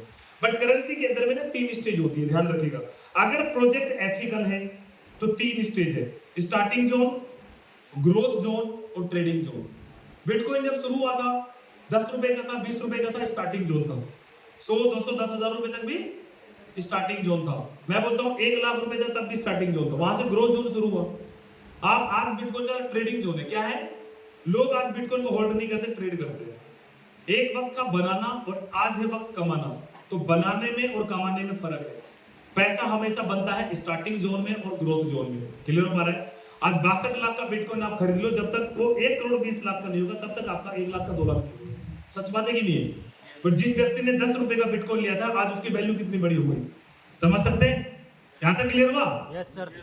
सेम इथेरियम का पास जो मौका था वो भी हाथ से चला गया, आज लोग इसलिए यूज करते हैं। बट टुडे एक प्रोजेक्ट है जो मैं आपसे डिस्कस कर रहा हूं, जो आपको वो सारे बेनिफिट दे सकता है। ध्यान से समझिएगा। मार्केट में पिछले मैं 2.5 साल से काम कर रहा हूं, बहुत सारी ग्रोथ हमने ली। एक ऐसा प्रोजेक्ट है जो आपको प्रॉपर एजुकेशन और आपको एक मतलब एक्सट्रीम लेवल की ग्रोथ दे सकता है। ठीक है? जिस प्रोजेक्ट का नाम है रेडियंस कॉइन। इसको ध्यान से समझिएगा। अब आपने अगर जो क्रिप्टो के जानकार लोग हैं ना, उसमें डोजी कॉइन का नाम सुना होगा, है ना? 2012 में, इथेरियम 2015 में है। एक 3.5 लाख का वो 5 रुपए से ऊपर मिल गया। मेरे पास 2.5 लाख लोग कॉइन है। 2012 में डोगी कॉइन आया, 2015 में इथेरियम आया, वो 5 रुपए का है, ये 3.5 लाख रुपए का है। अब मैं एल्गोरिथम पे आपसे बात करूंगा। तो रेडियंस कॉइन एक्चुअल में एक प्रोजेक्ट है जो अगले साल अपनी ब्लॉकचेन मार्केट में लॉन्च करने वाला है। तो वैल्यू किसकी है? ब्लॉकचेन की। अभी ये अपनी कम्युनिटी बिल्ड कर रहा है। मैं बता दूं, ये बाइनेंस की ब्लॉकचेन पे बना है। बाइनेंस की ब्लॉकचेन पे बनने का कारण टीपीएस बहुत अच्छा है, यानी कि स्पीड बहुत अच्छी है और फीस कम लगती है। तो पब्लिक को क्या चाहिए कि ट्रांजैक्शन करे तो हमारी फीस कम कटे और हमें स्पीड अच्छी मिले। ये सब नो। और इसने बिटकॉइन के फॉर्मूले को अपनाया है एसेट के फॉर्मूले को, क्योंकि एसेट का एक ही रूल है, लिमिटेड सप्लाई और हाई डिमांड। क्लियर हो पा रहा है? तो 4.5 करोड़ इसकी सप्लाई है, ठीक है, और बाइनेंस की ब्लॉकचेन पे बना है। नेक्स्ट, ये 2 वॉलेट पे लिस्टेड है, वो ट्रस्ट वॉलेट और मेटामास्क, ठीक है, क्रिप्टो के सबसे बड़े वॉलेट माने जाते हैं, ये दोनों जगह पे लिस्टेड है। मतलब कोई भी रेडियस कॉइन को खरीद करके ट्रस्ट वॉलेट पर मेटामास्क पर होल्ड कर सकता है। क्लियर हो पा रहा है? और 2 एक्सचेंज पर भी ये लिस्ट है, कॉइन पार्क और डेक्सट्रेड। डेक्सट्रेड एक इंटरनेशनल एक्सचेंज है और कॉइन पार्क एक इंडियन एक्सचेंज है, आप डायरेक्टली भी बाई कर सकते हैं। यहां तक क्लियर हो गया? 2 एक्सचेंज पे लिस्ट है और 2 वॉलेट पे लिस्ट है। आगे चलते हैं। अब ये जो रेडियंस कॉइन है, इसका डिस्ट्रीब्यूशन मार्केट में किस तरीके से बताना चाहता हूं। जैसे बिटकॉइन 2 करोड़ 10 लाख है, लेकिन सारे के सारे माइन नहीं हुए। अभी 1 करोड़ 93,73,000 के समथिंग बिटकॉइन माइन हुए। लास्ट जो बिटकॉइन बनेगा वो 2140 साल में बनेगा, आज नहीं बनेगा जब हम नहीं होंगे। तो ऐसे ही ये 4.5 करोड़ तो टोटल है, बट ये 4.5 करोड़ को सर्कुलेशन में आने में 173 साल लगेंगे। ध्यान से समझिएगा उसका प्रोसीजर क्या है। इसमें से 55% है ना, ये वर्चुअल माइनिंग अथॉरिटीज है, मतलब इसकी वर्चुअल माइनिंग में 55% कॉइन पड़े हुए हैं, जो पब्लिक अगर इसके कॉन्ट्रैक्ट बाय करती है तभी ये माइन होकर के बाहर निकलेंगे, वरना ये हमेशा लॉक रहेंगे। क्लियर हो पा रहा है? इसके वर्चुअल कॉन्ट्रैक्ट बिकेंगे, माइनिंग कॉन्ट्रैक्ट कोई भी खरीद सकता है। 55% फंड तो वहीं पर लॉक है। अब कोई भी कॉन्ट्रैक्ट कब खरीदता है उसका भी कारण बताऊंगा। 35% है कम्युनिटी बिल्डिंग फंड, कम्युनिटी को बिल्ड करने के लिए इन्होंने 35% का फंड रखा कि ज्यादा से ज्यादा लोगों तो को अगर हम कनेक्ट करें तो ये 35% फ्री में बांटने के लिए। अब इस 35% में से ये लगभग 1.5 करोड़ कोइन है। कितना है? अब आप में कितना दम है, आप कितना इस 1.5 करोड़ में से अपने हिस्से में रख सकते हो, आपकी प्रॉब्लम है, मैं तरीका आपको बता दूंगा। हेलो, समझ आ रहा है? 1.5 करोड़ में से आप कितना कोइन इकट्ठा अपने पास कर सकते हैं, वो भी प्रोसीजर हम आपको बताएंगे। 6% जो फंड है वो रखा गया ईयर ड्रॉप्स एंड प्रमोशन के लिए, क्योंकि जब इस प्रोजेक्ट की शुरुआत हुई थी तो ये प्रोजेक्ट में कोई आईसीओ नहीं बिका, कोई प्री लॉन्चिंग नहीं, इसका एयर ड्रॉप बटा था और पब्लिक के पास लाखों एयर ड्रॉप गए थे। एयर ड्रॉप बटने के बाद में, एयर ड्रॉप मतलब फ्री में बटना, सोशल मीडिया के माध्यम से पब्लिक में बटा, फिर उस एयर ड्रॉप को बेचने के लिए डेक्सट्रेड पे लिस्ट हुआ, वहां पर पब्लिक ने ट्रेड किया। ट्रेड करने के बाद में मार्केट में इसकी मूवमेंट होनी शुरू हुई। और जो 4% है ना, वो डेवलपमेंट फंड है, ब्लॉकचेन डेवलपमेंट फंड है।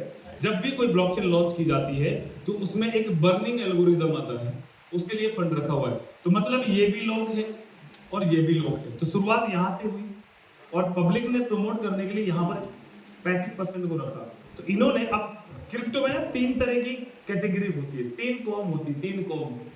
एक वो कॉम जो माइन करती है, माइनर, एक वो कॉम जो ट्रेड करती है, ट्रेडर, और एक कैटेगरी है वैलिडेटर। क्या है? वैलिडेटर का मतलब क्या होता है कि ब्लॉकचेन में जब भी कोई ट्रांजैक्शन होती है तो उस ट्रांजैक्शन को जो वेरिफिकेशन करने का काम इनके हाथ में होता है, जिनको माइनर भी बोलते हैं और वैलिडेटर भी बोलते हैं। फीस इन्हीं को मिलती है।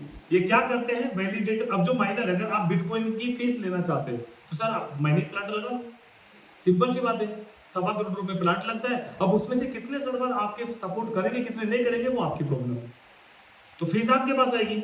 वैलिडेटर का मतलब होता है इथेरियम और बाइनेंस की ब्लॉकचेन में माइनर को ही वैलिडेटर कहा जाता है। ये क्या करते हैं, जब भी ब्लॉकचेन लॉन्च होती है तो ब्लॉकचेन डिमांड करती है, पूरी दुनिया को मौका देती है कि भाई कोई भी हमारा वैलिडेटर बन सकता है, और वैलिडेटर बनोगे तो जिंदगी भर फीस कमाओगे। क्लियर हो पा रहा है? तो पब्लिक ये डिमांड करती है कि हमें वैलिडेटर बनने के लिए करना क्या पड़ेगा। जैसे ट्रोन है, ट्रोन की ब्लॉकचेन में 55 लाख ट्रांजैक्शन होती है। कितनी? 24 घंटे की ब्लॉकचेन पे चेक कर लेना, कैलकुलेटर निकालो एक बार, कोई भी मोबाइल का कैलकुलेटर प्लीज। एक आइडिया बताना चाहता हूं, वैलिडेटर का होल्डर पैसा नहीं कमाता है, पैसा कौन कमाता है ये बताने को। कैलकुलेटर निकाल करके 55 लाख ट्रांजैक्शन 24 घंटे में हो रही है, हर ट्रांजैक्शन में कम से कम 10 ट्रोन फीस में करते हैं। कितने? तो 55 लाख को 10 से गुणा करो आप, 5 करोड़ 50 लाख। ये सो नो, एक ट्रोन की कीमत कितनी है? 11-12 रुपए। अभी राइट नो, आप 10 रुपए कर लीजिए सर, 55 करोड़ रुपए बनते हैं। कितने? और उसकी ब्लॉकचेन में मात्र 127 हिस्सा है। कितने? 127 वैलिडेटर है। और उस टाइम जब ब्लॉकचेन 2017 में लॉन्च हुई थी, जस्टिन सन ने अनाउंस पूरी दुनिया को किया था कि सिर्फ 10,000 ट्रोन बर्न कर दो आप। कितने? मतलब 10,000 ट्रोन खरीदने और ब्लॉकचेन में बर्न कर दें, वो 10,000 आपको कभी जिंदगी में नहीं मिलेगी। पर जब भी भाई उसने बोला कि जब भी हमारी ब्लॉकचेन लॉन्च होगी और ट्रांजैक्शंस बढ़ेगी तो आपकी फीस बढ़ेगी, तो 99% लोगों ने बेवकूफ समझा और वो 127 लोग ऐसे थे जिन्होंने हाथ डाला। आज 55 करोड़ में 127 का भाग देना 43 लाख रुपए 24 घंटे की इनकम है इनकी। इनको घंटा फर्क नहीं पड़ता, रेट बढ़ रहा है घट रहा है, इनको फीस मिलती है। 43 लाख रुपए 24 घंटे की इनकम है भाई साहब। अगर 1 लाख ट्रांजैक्शन होती तो लगभग 90 लाख रुपया 24 घंटे का। ना रेट का बढ़ने का फर्क है ना घटने का फर्क है, इसको बोलते हैं वैलिडेटर। तो एक्चुअली हम वैलिडेटर प्रोग्राम 1 साल के बाद लॉन्च करने वाले हैं रेडियंस कोइन के अंदर में। कोई भी बन सकता है, उसके लिए कुछ कोइन आपको होल्ड करना है। आप ध्यान से समझिएगा क्योंकि ये हमारा ना सिर्फ प्लान प्रेजेंटेशन प्रोग्राम है। अगर आप हमारे ट्रेनिंग प्रोग्राम के अंदर में आओगे ना तो हम आपको उतनी चीजें बताएंगे कि कैसे एक इंसान बड़ी ग्रोथ कर सकता है। अब हम करते हैं इस कोइन में क्या किया, अभी कम्युनिटी चाहिए तो कम्युनिटी बिल्ड करने के लिए इन्होंने अभी होल्डिंग प्रोग्राम दिया है कि कोई भी होल्डर बन सकता है और हमारा होल्डिंग प्रोग्राम है। उसको समझने से पहले हम पहले इस चीज को समझते हैं। यह आपको समझने की चीज है। हर एक आदमी, ये शायद आपने पहले भी सुना होगा, समझा होगा, हर एक आदमी ग्रो करना चाहता है, यस और नो? तो 4 तरह के लोग हैं जो इकोनॉमिकली फ्री होना चाहते हैं। एक तरीका क्या है, एम्प्लॉय बन जाओ। दूसरा तरीका क्या है, खुद की नौकरी कर लो, यस और नो? जो पार्लर चलाता है, जो दुकान चलाता है, वो बिजनेसमैन नहीं है, वो खुद की नौकरी खुद कर रहा है, यस और नो? एक एम्प्लॉय बन के काम करना। तीसरा है बिजनेस बनना, बिजनेसमैन बनना। और चौथा है इन्वेस्टर बनना। दुनिया के 95% ऐसे लोग हैं जो नौकरी और खुद का काम करते हैं। दुनिया के 5% ऐसे लोग हैं जो सिर्फ बिजनेस और इन्वेस्टर है, यस और नो? मजेदार बात यह है कि दुनिया के 95% लोगों के पास 5% पैसा है और दुनिया के 5% लोगों के पास में 95% पैसा है। हम सब यहाँ पर बिलोंग करते हैं। अगर यहाँ से यहाँ पे जाना है तो एक तो हमें या तो बिजनेसमैन बनना पड़ेगा या इन्वेस्टर बनना पड़ेगा। मैं कुछ एग्जांपल्स आपको आगे शो करूंगा जो आपको शायद इंस्पायर कर सके। तो अगर यहाँ से यहाँ जाना है तो एक तो ट्रैक को चेंज करना होगा, मेंटलिटी को चेंज करना होगा। सारा खेल विचारधारा का, ये सब नो। तो इन्होंने एक प्रोग्राम दिया कि भाई आप बिजनेसमैन भी बन सकते हो हमारे साथ और इन्वेस्टर भी बन सकते हो। तो एक इन्वेस्टमेंट प्लान है जिसको मैं शेयर करने जा रहा हूँ। ये हमारा स्टेकिंग बिजनेस प्रोग्राम की कोई भी रेडियंस कॉइन को खरीद करके होल्ड कर सकता है। जैसे आपने जमीन होल्ड कर ली खरीद करके, भाई गोल्ड होल्ड कर लिया, ऐसे इस कॉइन को भी होल्ड कर सकते हो। कहां मिलेगा? या तो पब्लिक के पास जिनको आप जानते हो, अगर किसी को नहीं जानते हो तो 2 एक्सचेंज मैंने आपको बताए हैं। आप जाइए कोइन पार्क एक्सचेंज पर, वहां पर केवाईसी कीजिए और अपना बैंक अकाउंट ऐड कीजिए। डायरेक्ट पब्लिक से खरीदिए, वहां पर आपको टैक्स पे करना है। आप टैक्स से बचना चाहते हैं तो जिसने आपको बुलाया उसके साथ कनेक्ट हो जाइए, उससे डायरेक्ट खरीद लीजिए। क्लियर हो पा रहा है? इसमें फायदा क्या है कि 12 महीने के लिए अगर आप होल्ड करोगे तो 4% रिटर्न आपको मंथली आएगा। अगर 24 महीने के लिए होल्ड करते हैं तो 5% मंथली आता है और अगर 3 साल के लिए होल्ड करते हैं तो 6% मंथली आता है इंटरेस्ट। मजेदार बात यह है, यहां पर कोई पैसा जमा नहीं होगा, यहां पर कोई एमडी नहीं जिसको आपको पैसा देना है। यहां पर जमा होगा रेडियंस कॉइन और आपको मिलेगा भी सिंपल। आपको योर गुड नेम ब्रदर, आप मनोज भाई को मान लो 1 लाख रुपए इन्वेस्टमेंट कर दे। मनोज भाई मेरे बहुत अच्छे दोस्त हैं और भाई को 1 लाख रुपए इन्वेस्ट करें, तो बात समझ में आ गई। तो ये मेरे पास है कि सुरेश भाई अभी 1 लाख रुपए अपन को इन्वेस्ट कर दो। मैं बोलूंगा सबसे पहले यार अपना अकाउंट बना ले। कहां बनेगा भाई? गूगल पे जा, redisnappy.com डालो, ठीक है, और ले मेरा रेफरल कोड डालो, ईमेल आईडी। भाई का अकाउंट खुल गया फ्री में। अब अकाउंट को एक्टिवेट कर रहे हैं। अब एक्टिवेट करने के लिए भाई अब 1 लाख रुपए देंगे इसको, क्योंकि 1 लाख तो लगते ही नहीं। 1 लाख की वैल्यू के कॉइन चाहिए। तो भाई बोलेगा सुरेश भाई कहां से लूं? तो मैं एक तरीका क्या बोलूंगा, देख भाई कोइन पार्क डाउनलोड कर ले, केवाईसी कर ले, फंड डाल ले, तुरंत खरीद लो। बोले यार भाई टैक्स मुझे देख। दूसरी बात बताओ, तू थोड़ा सा वक्त दे, अपनी कम्युनिटी में कुछ है 10-20 लोग जिनके पास कोइन पड़ा, अपन देख ले कोई बेचेगा पहले उनसे ले लेते हैं। क्लियर हो गया? एमडी तो कोई है नहीं। अब मान लो रणवीर भाई इनके पास 10,000 के कोइन है और मैडम के पास मान लो 15,000 कोइन है, इन मैडम के पास 30,000 कोइन है। मैंने फोन किया कि दीदी आपको कोइन बेचना है? तो भैया मेरे को तो नहीं बेचना है। वो देख लो अगर बेचना हो तो बोला मैं 10,000 के बेच दूंगी। तो 10 के मेरे इसलिए 10 से इसके ऐसे मैंने करके भाई के 1 लाख की जुगाड़ करा दी। सिंपल। तो इनका 1 लाख रुपया किसी एक आदमी के पास गया, पब्लिक के पास गया। यही खेल समझ रहे हैं आपको। गेम वहां होता है जहां फंड इकट्ठा होता है, स्कैम वहीं पर होना है दुनिया के साथ। क्लियर हो गया? भाई ने 1 लाख रुपए कॉइन लिए और उस एड्रेस पे डाल दिए और लॉक कर दिए। अब भाई ने किए 3 साल के लिए लॉक। क्लियर? बस 3 साल तक अभी बेच नहीं सकता, बस इसके बदले मिलेगा क्या? अब 1 लाख का 6% कितना होता है? 6,000 रुपए के कॉइन ब्याज में हर मेरे भाई के पास है 3 साल तक। 2,16,000 की कॉइन उनको ब्याज में मिल गई। अब 2,16,000 के कितने कॉइन मिलेंगे? जो भी लाइव रेट होगा। अब मान लो इसका पूरे महीने में 6,000 का ब्याज आएगा, भाई ने विड्रॉल मारना है, उस टाइम रेट चल रहा है 60 रुपए, तो भाई को 100 कोइन मिल जाएंगे, और रेट 100 रुपए चल रहा है 60 कोइन मिल जाएंगे। अब रेट घटो बढ़ो उससे कोई मतलब, इनको तो 6,000 की वैल्यू के पूरे कोइन मिलेंगे। तो 1 लाख का जो कोइन मान लो आज 20 रुपए का रेट चल रहा है, तो 5,000 कोइन तो भाई ने खरीद के वहां डाल दिए, वो तो इनका माल है, ठीक है। दूसरा 3 साल तक इनको ब्याज आ गया, ब्याज को आप कभी भी बेच लो, इसमें डॉलर से डॉलर की हिसाब से कैलकुलेशन $10 का होते ही निकालो मुझे, क्लियर चाहिए आपका डेली का $10 का ब्याज होगा, तो डेली ब्याज निकाल के कैश कर सकते हो। कैश करने के भी वही 2 तरीका, कोइन आ गए, अब या तो ऐसे भी बेच लो, या फिर हमें फिर आप कांटेक्ट करोगे किसी से, यार मेरे को बेचना, क्लियर हो पा रहा है। अब 2,16,000 तो ब्याज आ गया, क्लियर। और तीसरा एक बताऊं आपको, जो 5,000 कोइन खरीदे वो तो है ही आपके, वो तो कहीं गए नहीं। मैं बोलता हूं 3 साल के बाद अगर कोइन की वैल्यू मात्र 100 रुपए की कितनी, इससे खराब नहीं सोच सकता मेरा, ठीक है, इससे खराब मेरी सोच नहीं है। अगर 100 रुपए भी गई तो 5,000 कोइन मल्टीप्लाई 100, 5 लाख रुपए आपकी वैल्यू निकलती है। हेलो, समझ में आ रहा है सर? अगर व्हाइट में भी बेचोगे तो 30% 1.5 लाख निकाल तो फिर भी 3.5 लाख आ रहा है, 2,16,000 ब्याज पहले ले चुके हो। लंबे समय के लिए होल्डिंग सेफ जोन, 2 साल के लिए करते हो तो 5% हर महीना, यहां तक बात समझ आ गई? यस। अब मेरा 10 पीटी डला हुआ है, इसमें 60,000 ब्याज आता ही आता है, काम करो या ना करो। हमारे कई सारे लीडरों ने बहुत अच्छे इन्वेस्टमेंट कर रखी है, राकेश मलिक जी, कैलाश जी, बहुत अच्छी इन्वेस्टमेंट है, इंटरेस्ट ही खत्म नहीं होता। हेलो, समझ आ रहा है? यहां तक बात समझ आ गई? तो बेचना पब्लिक को, खरीदना तो मालिक कौन है? मालिक कौन है? पब्लिक। ये समझना है। कल ये सवाल आने जब यार कहीं कोई पैसा लेके कौन लेके भागेगा? आपका गोल्ड आपके पास है, कौन लेके भागेगा उसको? आप तिजोरी की चाबी किसी को दे दो तो बात अलग है। हेलो, ये सब नो। एक तो ये प्रोग्राम है। अब यहां पर क्या है, हाई प्रॉफिट है। क्या है?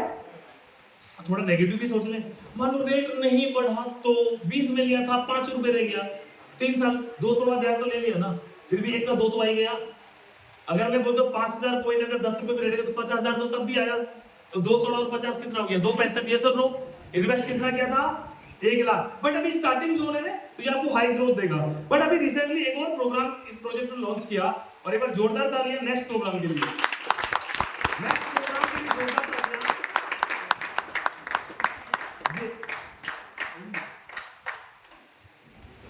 बैक करो सर,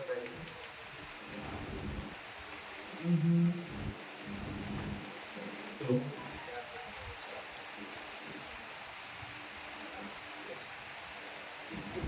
रुक गए ना, बस वही रुको, बस। फिक्स्ड डिपॉजिट ये एक ऐसा प्रोग्राम है जो कमजोर दिल वालों के लिए है ना।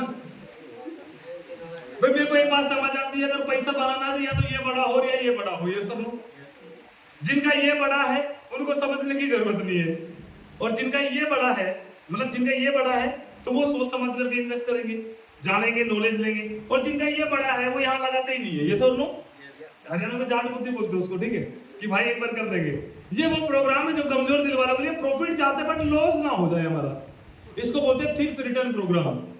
मतलब ये सीधा सीधा 18 महीने का प्रोग्राम है, आप जितना डालोगे 3 गुना आपका रिटर्न है 18 महीने में। तो एक बंदे को मैं प्लान दे रहा था, बोला यार ये कौन सा बैंक आ गया जो 10 लाख डालेंगे और 18 महीने में 30 लाख दे रहा है।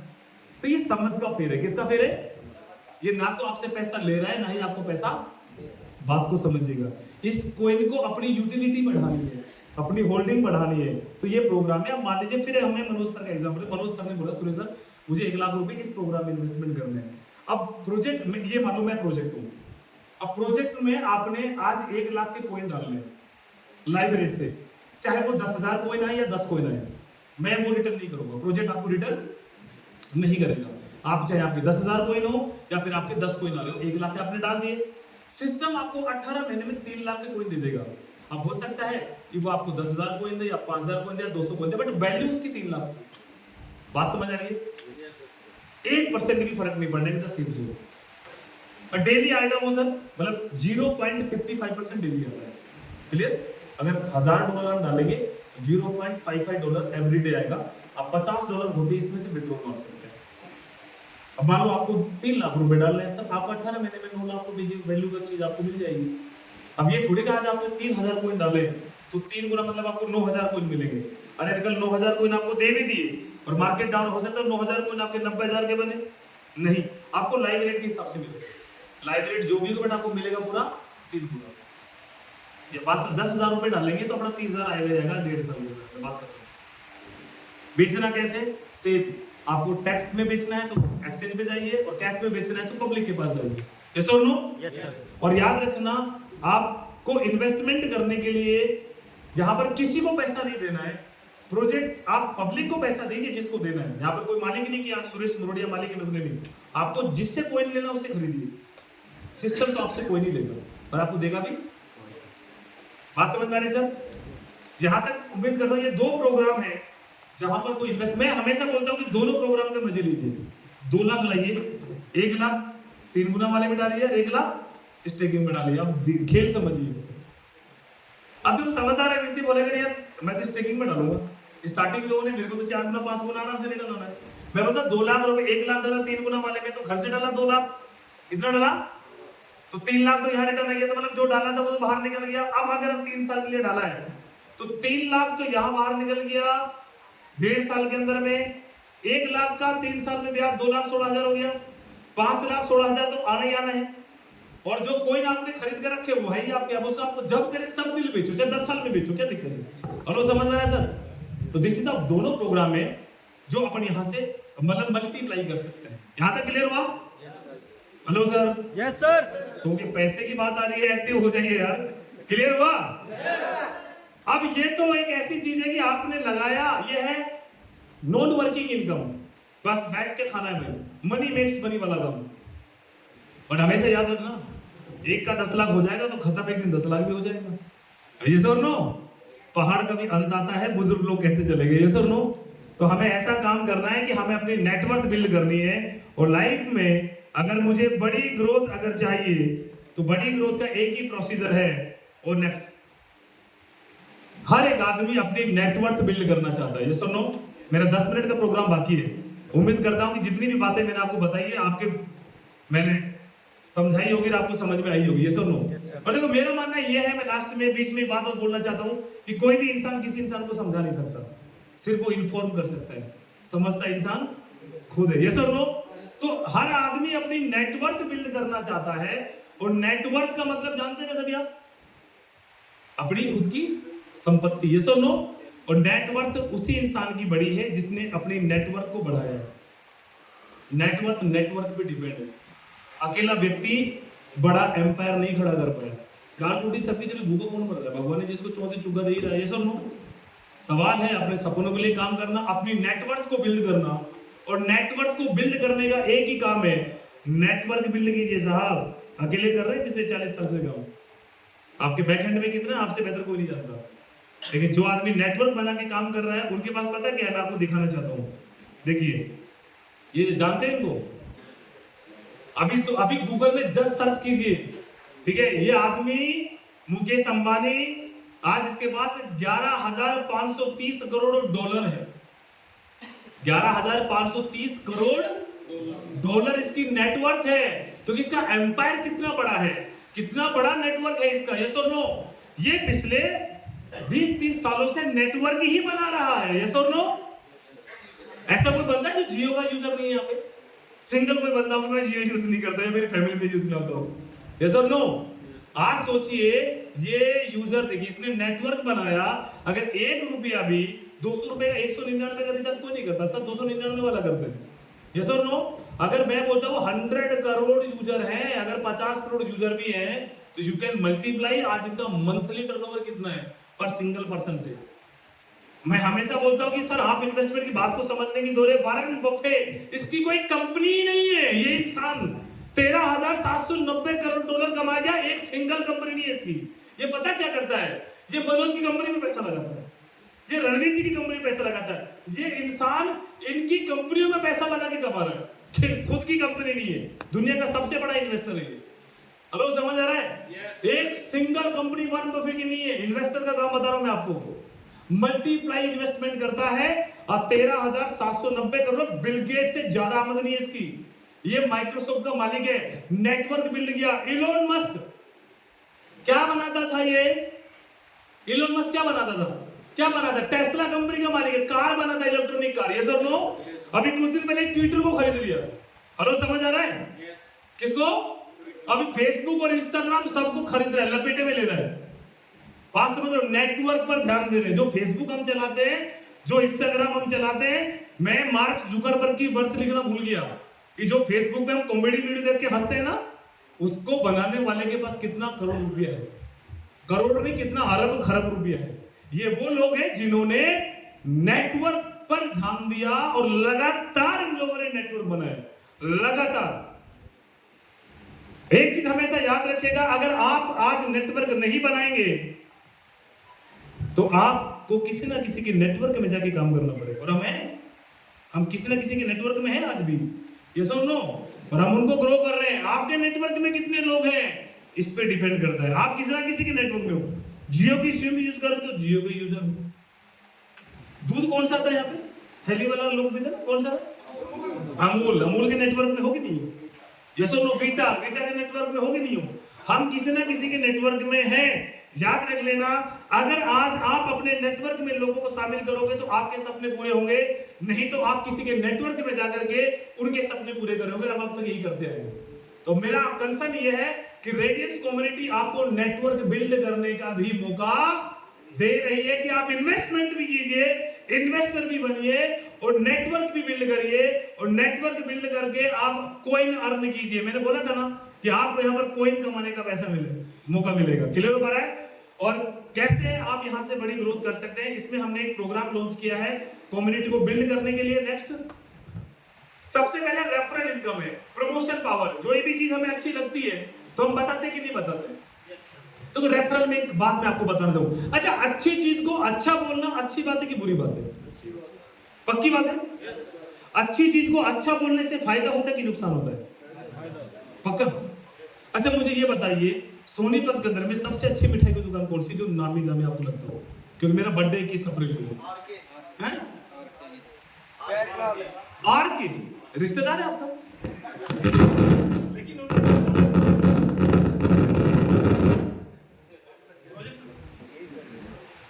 भाई साहब ने बोला कर दीजिए बंद, ये भी परेशान हो रहे। इन्होंने बोला कि आर के स्वीट्स वाला ना, प्राउडली बोला ना, मेरा बर्थडे, मैं वहां से 10,000 की मिठाई लेके आ गया। मैं 10,000 की मिठाई, बात समझने की कोशिश करना। मैं मिठाई लेकर गया, मेरे मिलने वाले सारे लोग आए, बोले सुरेश भाई मिठाई बहुत अच्छी, कहाँ से लेकर गया? आर के वाले से।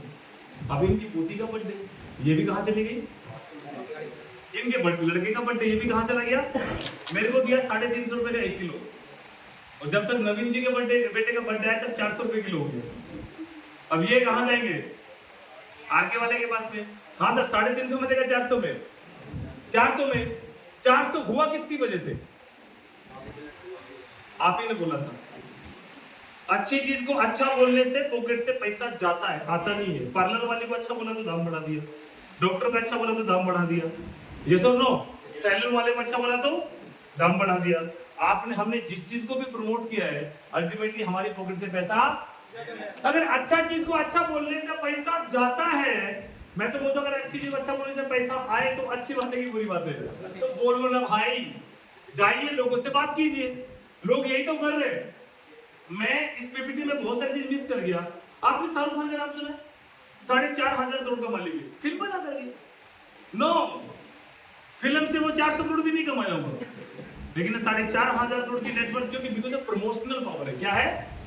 प्रमोट करता है। ये सुनो, तो प्रमोशन हम कर सकते हैं, रेफरल इनकम है। अगर आपको अच्छा लगता है इन्वेस्टमेंट करके, तो आप अपने जान पहचान के अंदर में, यहाँ कोई लाखों 2 लाख 10 लाख की बात नहीं कर रहा हूं मैं, अगर कोई लिटिल अमाउंट से भी शुरू करता है तो अपनी ग्रोथ का कारण बन सकता है रेफरल करके।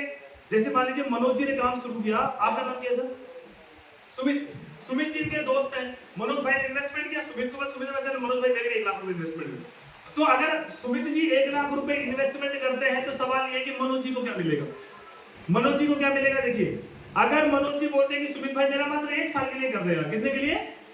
तो मनोज जी का प्रॉफिट होगा 5%, यानी 5,000 रुपए कोई मनोज जी को मिलेगी। और ये मजेदार बात है कि उसी टाइम मिलेगी जिस टाइम इन्वेस्टमेंट हुआ, कोई 1 दिन 1 घंटे के लिए फर्क नहीं है। क्लियर हो पा रहा है? दूसरा, अगर सुमित जी ये बोलते नहीं यार 2 साल के लिए करते चले, वही जो 5,000 सुमित जी मनोज जी को आए थे वो अब 8% हो गए, अब 8,000 आएगा। लेकिन अगर इन्होंने बोल दिया भाई तूने कितना कर रखा है, अगर मनोज ने बोला भाई मैंने 3 साल अपना भी 3 साल ले कर दे, तो वहां पर इनका प्रॉफिट होगा 9%। कितना? अगर कोई बंदा 10,000 रुपए से शुरू करे, शायद उसके पास नहीं है पॉकेट मनी की 10,000 रुपए, वो कैसे एडजस्ट करके चलेगा, लेकिन वो ऐसे लोगों को जानता है जो लाख रुपए में इन्वेस्ट कर सकता है। आपने 10,000 से शुरू किया, इनका 1 लाख से इन्वेस्ट करा दे 3 साल के लिए 10%, 10,000 रुपए अगले दिन आपके घर पे आ गए, आप जो लेके आए थे वो आप फ्री होगी, आपका फ्री में इन्वेस्टमेंट हो गया। तो हम डेली 5 से 10% तो खुद काम करके कमा सकते हैं। क्लियर हो गया? ये तो रहा खुद के काम करने का, कंपलसरी नहीं है साहब, क्योंकि यहाँ पर जब भी काम करेंगे तो आपको कोई नहीं मिलेगा। क्या मिलेगा? या तो कोई खरीद लो या कोई कमा लो। अब जिसके पास पैसा बहुत अच्छा है वो खरीद सकता है, जिसके पास नहीं है वो कमा सकता है। लेकिन अगर जिसको बहुत, देखो इसमें दो ही लोग काम करते हैं, या तो जिसके पास कुछ नहीं वो करेगा, या जो बहुत बड़ा बनना चाहता वो करेगा। क्लियर हो पा रहा है? इसको नेटवर्क करा देंगे। नेक्स्ट टीम वर्क आता है, यहाँ पर बाइनरी प्लान है। आप जैसे लोगों को प्रमोट करते हैं, मान लो मैंने काम शुरू किया, मेरे काम में इधर मनोज जी काम कर रहे हैं, इधर मोतीराम जी काम कर रहे हैं। मनोज जी ने काम शुरू कर दिया, उधर मोतीराम जी ने काम शुरू। डेली मैं बोलता हूँ इन दोनों की टीमों में 500 200 डॉलर का बिजनेस डला लेफ्ट और राइट में। तो जितना बिजनेस डलेगा उतना बिजनेस मैच होगा, उतना बिजनेस मैच होगा। मैचिंग का 5%, अगर डेली बिजनेस डला तो डेली आएगा। सर 200 डॉलर का 5% कितना हो गया? 10 डॉलर। अरे मैं बोलता हूँ 1 लाख रुपए का बिजनेस आज आपने करते हैं, 1 लाख का पैसा में करते हैं, 1 लाख की पैसे 1 लाख का 5% कितना हो गया? 5,000 तो मेरे को आएगा। अगर डेली नेट एक घर में लोग मेरे साथ काम कर रहे हैं, इधर भी मेरे साथ काम कर रहे हैं, मतलब मेरे 2 ग्रुप चल रहे हैं, ध्यान से समझिएगा। और इधर हुआ 10 लाख रुपए का बिजनेस, इधर हुआ 10 लाख का बिजनेस। अगर से मुझे इधर 10 लाख के इधर 5 लाख हो सकता है ना, तो 5 लाख का मैच होगा, 5 लाख का 5 लाख 25,000 रुपए तो इधर होगा। और जब नेटवर्क काम करता है, आज इन्होंने काम नहीं किया तो इन्होंने काम किया, इन्होंने नहीं तो इन्होंने क्या। अरे 100 का ग्रुप है तो 10 लोग तो काम करेगा ही ना। तो यहाँ पर डेली इनकम आनी शुरू हो जाती है। मिनिमम 5% है और मैक्सिमम 10% भी कमा सकते हैं। 10% बहुत सिंपल है, बस जो 2 ग्रुप आप शुरू करोगे उसमें 30 दिन के अंदर में आपने ना 500 डॉलर का बिजनेस करना है, या तो खुद अपने जेब से कर दो या लोगों से करवा दो। 50,000 का बिजनेस इधर में, 50,000 इधर में, तब आपकी जो टीम का जो बोनस है ना वो 10% डेली आना शुरू हो जाता है। कितना? तो 90 से 92,000 रुपए डेली कमाना इस नेटवर्क के दम पे हो सकता है। ये सब यस। और यहाँ पर हाईएस्ट कैपिंग पता है कितनी है? 10,000 डॉलर डेली हम कमा सकते हैं, यानी कि 9 लाख रुपया सिंगल डे कोई भी यहाँ कमा सकता है। 2.5 करोड़ रुपया एवरी मंथ यहाँ पर कोई भी कमा सकता है। और मजेदार बात ये है, इससे होगा क्या मैं आपको बताना चाहता हूँ। इसके अलावा हमारे अवार्ड एंड रिवॉर्ड भी है। ये अवार्ड एंड रिवॉर्ड है, 1,000 दिन के रिवॉर्ड भी हमने रखे हैं सिर्फ इसकी डिमांड बढ़ाने के लिए। डिमांड बढ़ेगी तो रेट बढ़ेगा। लॉजिक समझना भाई साहब, कोई भी बंदा ब्रोंज लेवल रैंक अचीव करता है तो वो 2,000 डॉलर का बिजनेस लेफ्ट में करेगा, 2,000 डॉलर का राइट में करेगा। जब वो 2,000 डॉलर का बिजनेस लेफ्ट राइट में करेगा तो 4,000 डॉलर के पहले वो कॉइन खरीदवाएगा और उनको होल्ड करवाएगा, बिकवाएगा थोड़ी। यस और नो? यस। और जो कॉइन होल्ड हो गया वो हो गया, वो 1 साल 2 साल 3 साल से पहले बिकेगा नहीं, तो उसको 100 डॉलर का एक्स्ट्रा प्रॉफिट आएगा। अगर कोई सिल्वर रैंक अचीव करता है तो 7,000 डॉलर की मैचिंग होती है। 7,000 में 2,000 आपका ऑलरेडी ऐड रहेगा, तो फ्रेश 5,000 करना है, तो 250 डॉलर का आपका वन टाइम रिवॉर्ड है। एज वेल एज अगर हम गोल्ड रैंक अचीव करते हैं 90 दिन का टोटल टाइम 15,000 डॉलर, यानी कि 7,000 हो गया। 8,000 करना है, 8,000 भी आप अकेले नहीं करते, अपनी टीम मिलकर काम करती है, सिर्फ टीम को गाइड करना होता है। तो 500 डॉलर का अलग से प्रॉफिट है, जो इसका 10% आएगा वो तो है ही आपका, बट 500 डॉलर 45,000 रुपए सिंगल डे का पे आउट है। जहां पर मैं आज आपको मिलवाऊंगा यहाँ पर वो लोग जिन्होंने bronze, silver, gold, emerald, platinum rank तक भी लोग हमारे पहुंच चुके हैं। अब सोचो, जो बंदा डायमंड बनेगा वो 2,75,000 डॉलर का बिजनेस लेफ्ट में और 2,75,000 डॉलर का राइट में। डॉलर के कॉइन को खरीदवाएगा कर होल्ड करवाएगा। तो मार्केट में 4.5 करोड़ कॉइन है, लेकिन अभी तक सर्कुलेशन में तो 12 लाख है। और मजे दाऊं 12 लाख में से तो 8 लाख तो होल्ड भी हो चुके हैं। तो मार्केट में माल कितना बचा? 4 लाख। अब 4 लाख कॉइन की वैल्यू अगर मैं 20 रुपए कम लूं, एवरेज बंदा कितना? 80 लाख का। 1 करोड़ की इन्वेस्टमेंट में माल खत्म। भाई साहब रेट कहां से? सर्कुलेशन में कोई नहीं है। जिसको खेल समझ आ रहा है वो समझ जाएगा। अनु समझ आ रहा है? तो आप सोचिए, जो बंदा यहाँ पर इंटरनेशनल प्रोमोटर बनेगा उसको 2 करोड़ डॉलर का बिजनेस करना है, पर 2 लाख डॉलर का रिवॉर्ड भी है। और ये अवार्ड भी हमने रखे हैं प्रोजेक्ट की तरफ से। अब इसमें लॉजिक कुछ नहीं है। देखिए, अगर कोई बंदा, ये 10,000 डॉलर का रिवॉर्ड था, क्लियर हो पा रहा है? तो $8,000 के आपको कॉइन दे दिए, $2,000 के कॉइन ना देकर आपको बुलेट दे दी, क्योंकि $2,000 के कॉइन सर्कुलेशन में ज्यादा जाते हैं, तो सर्कुलेशन जितनी कम होगी, डिमांड ज्यादा होगी, उतना ही रेट बढ़ेगा। ये अलग से को दान में नहीं दिए जा रही है, ये वहीं से निकल रहे हैं। हेलो, समझ आ रहा है? yes. ये टोटल ये 5% डिस्ट्रीब्यूशन है। कितना है? 5%। तो कल कैलकुलेशन निकाल लीजिए, फोटो खींच ले जाइए। 5% का डिस्ट्रीब्यूशन है, जिनमें 4% कॉइन के रूप में और 1% आपको अवार्ड के रूप में। This is our program. अब आपने डिसाइड करना है कि आप क्या स्टेप ले सकते हैं। क्लियर हो पा रहा है? यस। जहां तक मेरा प्रोग्राम था, बताने के लिए बहुत सारी बातें हैं। उम्मीद करता हूं जितनी भी बातें मैंने आपसे शेयर की आपको समझ आई होगी। क्लियर हो पा रहा है? अब कुछ बातें मैं आपको बताना चाहता हूं। जब प्रोग्राम में लोग शुरू करते हैं, आज आपने चीजें समझ ली, मुझे नहीं पता कि आप यहाँ पर, क्योंकि देखिए हम, मैं भी स्टूडेंट रहा हूँ, आप भी पढ़े, तो कई बार हम एक्चुअली ना सुनने की कोशिश बहुत कम करते हैं ना, है ना। अगर आप अच्छे लिसनर यहाँ पर थे तो आपको बातें समझ आई होगी। अब यहाँ पर दो तरह की समस्याएं सामने आती है, एक है बिलीव प्रॉब्लम और एक है पैसे की प्रॉब्लम। यस और नो? करना तो हर कोई चाहता है, या तो विश्वास की प्रॉब्लम है या फिर पैसे की प्रॉब्लम है। दो ही प्रॉब्लम सामने वाला बोलता है। सर मेरा 11 साल का एक्सपीरियंस ये कहता है कि पैसे की एक्चुअल में कोई प्रॉब्लम नहीं है। पैसे की एक्चुअल में कोई प्रॉब्लम नहीं है। प्रॉब्लम बिलीव की। किसकी है? क्योंकि ऐसा कोई घर नहीं है जिसमें आज 50,000 के मोबाइल यूज ना होते हो। ऐसा कोई घर नहीं है जिसमें, नॉर्मल बात कर रहा हूं मैं, जिसमें 50,000 के मोबाइल, और वो बोलता है मेरे घर में पैसे की प्रॉब्लम है। 50,000 के मोबाइल उसके घर में है ऑलरेडी, तो पैसा इस लोग कोई प्रॉब्लम ही नहीं है। समझ में आ रहा है? तो प्रॉब्लम है बिलीव की प्रॉब्लम। और बिलीव कहां से आता है? बिलीव आने का एक ही तरीका है, increase your knowledge. Increase your knowledge. अगर किसी इंसान के बारे में आपको बहुत अच्छा पता है तो आप उसको ट्रस्ट करते कि नहीं करते? क्योंकि आपको उसके बारे में पता है। अगर आप 10% जानते हैं तो 10% भरोसा है, और 20% पता है तो 20%, और 30% पता है तो 30%, और 40% तो 40%, और 100% तो 100%। सेम प्रोजेक्ट के साथ increase your knowledge and increase your believe. अगर आपको 100% नॉलेज है तो आपका बिलीव भी 100% है। क्लियर हो पा रहा है? यस। और इस मार्केट में क्या, दुनिया के हर एक मार्केट में वही ग्रो करता है जो अपने बिलीव लेवल को इंक्रीज करता है। और बिलीव लेवल का एक ही प्रोसेस है, बस नॉलेज लेवल को बढ़ाइए। तो हम भरोसे से लेकर, मैं कल आपके घर में चला जाऊं, आप मुझे नहीं जानते हो, तो आप मुझसे पूछोगे, आप मुझसे पूछोगे कि भाई कौन हो, किससे मिलना है, सिंपल। लेकिन अगर मैं कल दोबारा जब मैं बोला मैं शशि का दोस्त हूं, आप मुझे चाय पिलाओगे, पानी पिलाओगे, भैया खाना खाओ, शशि नहीं है, बाहर गया हुआ है, बोलोगे नहीं बोलोगे? ये क्या है? क्योंकि अब बिलीव फैक्टर बढ़ गया, बिकॉज मेरे बेटे का दोस्त है। हेलो, समझ में आ रहा है? यस। तो अगर मैं कल आपको बात करूं, समझ नहीं आएगा भैया कौन भाई कहां मिलेगा। अब देखो वर्ड पिक्चर कैसे बढ़ती है। इस मार्केट के बारे में ना कुछ इल्यूशंस में खत्म कर दूं आपको। इल्यूशंस ये है कि क्रिप्टो इंडस्ट्री सबसे ग्रोइंग इंडस्ट्री है, इसमें कोई डाउट नहीं है। जो नॉलेज रखते हैं उनको पता है ना। लेकिन बहुत सारे लोग बोलते हैं क्रिप्टो में हमने पैसा इन्वेस्टमेंट किया था, हमारा पैसा खराब हो गया। यस और नो? यस। और एक पिक्चर लेके मार्केट, अच्छा कई सारे ऐसे लोग जिन्होंने आज तक इन्वेस्टमेंट ही नहीं किया है, फिर भी वो बोल रहे नहीं यहाँ पर पैसा चला जाएगा, मेरा खराब हो जाएगा।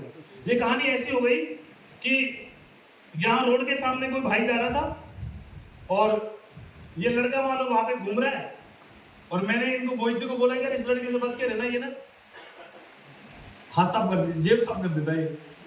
अब बताओ इस लड़के के बारे में पिक्चर क्या बनेगी? अच्छा इसके विचार ये भी नहीं पता है ये कहाँ का है, कौन है, कोई मतलब नहीं है। इनके दिमाग में पिक्चर है भाई बच के रहना। अच्छा इन्होंने फिर आगे इनको बता दिया। अब आज 5 लोगों को बताया तो लोग इसको उसी नजर से देख रहे हैं कि चश्मा वही लग गया। पता वो बाद में जब इन्होंने पता किया कि यार ये लड़का तो हमारे मोतीराम जी का लड़का है, जो हमारे साथी है, ये तो हमारा बच्चा है। जब पता चला तो बिलीव बढ़ गया, 100% हो गया। नहीं मैं पिक्चर ढूंढ रहा है। ऐसे ही क्रिप्टो में बहुत सारे लोग हैं जिनको कोई नॉलेज नहीं है। देखिए उन्होंने या तो गलती से किसी के हाथ में पैसे दे दिए, सामने वाला पैसे लेकर के इधर उधर लेके चला गया, और बाद में वो पूरी इंडस्ट्री को ब्लेम कर देता है। तो अवेयर होना है, इंडस्ट्री बहुत बड़ी है और हर इंडस्ट्री में अच्छे और बुरे दोनों प्रोजेक्ट चलते हैं। यस और नो? Yes sir. आपको जज करना ना चाहिए, सही और गलत का फैसला क्या करें।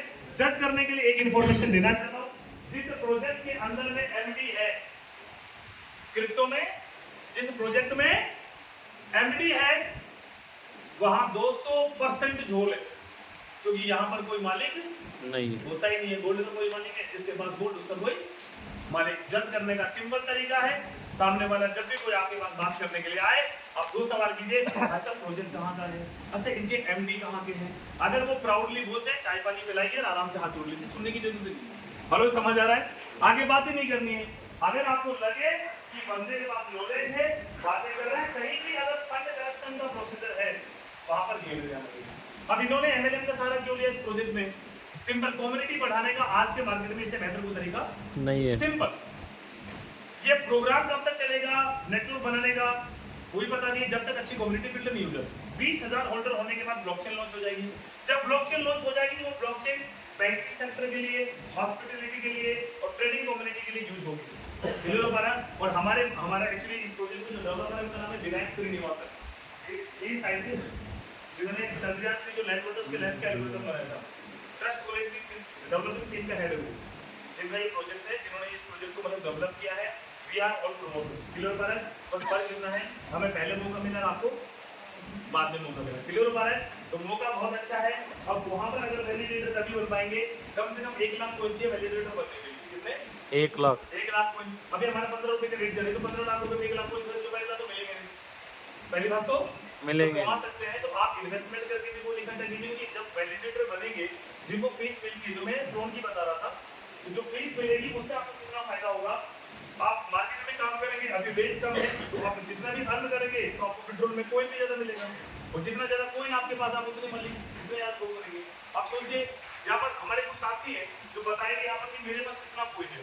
अब आप सोचोगे इस कोइन का रेट 1 रुपये बढ़ता है तो उनका वैल्यू कितना होगा। तो टेक योर गुड डिसीजन। मेरा मानना ये है कि डिसीजन होता है ना, वो सही होता ना ही गलत होता, वो हमें प्रूफ करना पड़ता है कि हम उसको राइट प्रूफ करते हैं या रॉन्ग प्रूफ करते हैं। यस और नो? यस। लास्ट में एक स्टोरी सेंड करना चाहता हूँ। इस स्टोरी ने मुझे पिछले 7-8 सालों में बहुत इंस्पायर किया डिसीजन लेने में, बहुत हेल्पफुल रही है। और जब भी मैं ये स्टोरी शेयर करता हूँ, लोगों को कई सारे आइडियाज है ना वो क्लियर हो जाते हैं। एक बार की बात है, पहले सतयुग आपने सुना, ये तो हम कलयुग में चल रहे हैं ना। सतयुग के अंदर में जानवर भी बोला करते थे, ऐसा हम सब लोग का मानना है। ये सब लोग तो उस टाइम के अंदर में क्या हुआ, बंदरों ने ना एक भूख हड़ताल रखी। जब बंदरों ने भूख हड़ताल रखी, जब बंदर भूखे रहने लगे तो भगवान को बुरा लगा, तो उन्होंने नारद जी को बोला कि उस टाइम में डाकिया वही था, उनको बुलाया कि जाइए एक बार प्रजा में घूम के आइए, क्या चक्कर है कि भाई ये बंदरों ने भूख हड़ताल रख दी, हमें बड़ा खराब लगेगा। तो बंदर उठ करके भाई वहां बैठे रहे, तो नारद जी वहां पर गए, बंदरों के साथ गए, बंदरों के सामने उन्होंने तो बोला कि भाई आप लोग भूख हड़ताल में क्यों बैठे हो? बोला हमारे साथ ना अन्याय हुआ है। अन्याय? कैसा अन्याय? बोला कि कुछ बंदर थे जिनको तो इंसान बना दिया, क्योंकि हमारे पूर्वज बंदर ही हम उनसे निकले। ये सर नो, बोला कुछ बंदरों को तो इंसान बना दिया और हमें बंदर का। बोले तुम चाहते क्या हो? बोले या तो जो इंसान बने उनको वापस बंदर बनाओ, या हमें इंसान बनाओ। बोले सब कर्मों का हिसाब है। बोले ऐसा उन्होंने क्या कर्म कर दिए? बोला ठीक है, तुम्हें एक मौका दिया जाएगा। मौका यह है कि आज से ठीक 1.25 महीने के बाद एक आकाशवाणी होगी। उस आकाशवाणी के दौरान में जो भी बंदर इस नदी में कूदेगा वो इंसान बन जाएगा। ऐसा कह करके नारद जी चले गए, सारे बंदर बैठ गए। तो कई बंदर सोचने लगे कि नारद जी तुम्हें पढ़ा के चले गए, पानी में रोज कूदते, आप तक तो बने नहीं। ये सुनो, समय चलता गया, समय चलते मैं आपको बताना चाहता हूँ, वो 1.25 महीना भी बीत गया, वो आकाशवाणी भी हुई, बट एक भी बंदर पानी में नहीं कूदा। बट एक बंदर था जो पानी में कूदा। सुबह 4 सब नींद में थे, बोले यार कौन गिरा? बोले जो भी गिरा सुबह देखेंगे कि मरा है जिंदा है। वहां एक सुंदर सा राजकुमार बन गया, वही वो बंदर था। अब नारद जी आए, एक तरफ सारे बंदर, एक तरफ वो लड़का नारद जी। तो नारद जी ने पहले शुरू किया विपक्ष की पार्टी से कि भाई तुम्हारी समस्या क्या है, तुम क्यों नहीं कूदे? तो कुछ बंदर बोले कि नारद जी हमें लगा था आप उसे बोल के जाओगे, ऐसे थोड़ी पानी में कूदने से कोई बंदर वो इंसान बनता है। बोला तुम इसलिए बंदर। फिर कुछ बंदरों से पूछा भाई तुम क्यों नहीं कूदे? बोला हमें लगा कि अभी तो 1.25 महीना है, 1.25 महीना क्यों बैठे, अपने काम धंधे पे जाते, जब टाइम आएगा तब पूछ जाएंगे, फिर पता ही नहीं चला। बोले तुम इसलिए बंदर हो। फिर वो एक से पूछा कि भाई तुमने क्यों देखो? बोला नारद जी लगा तो था कि आकाशवाणी हुई है, पर आज तक कहाँ आकाशवाणी होगी कि नहीं होगी हमें मालूम नहीं था। बोला तुम इसलिए बंदर हो। फिर उस बंदर से पूछा कि भाई तुम क्यों कूदे?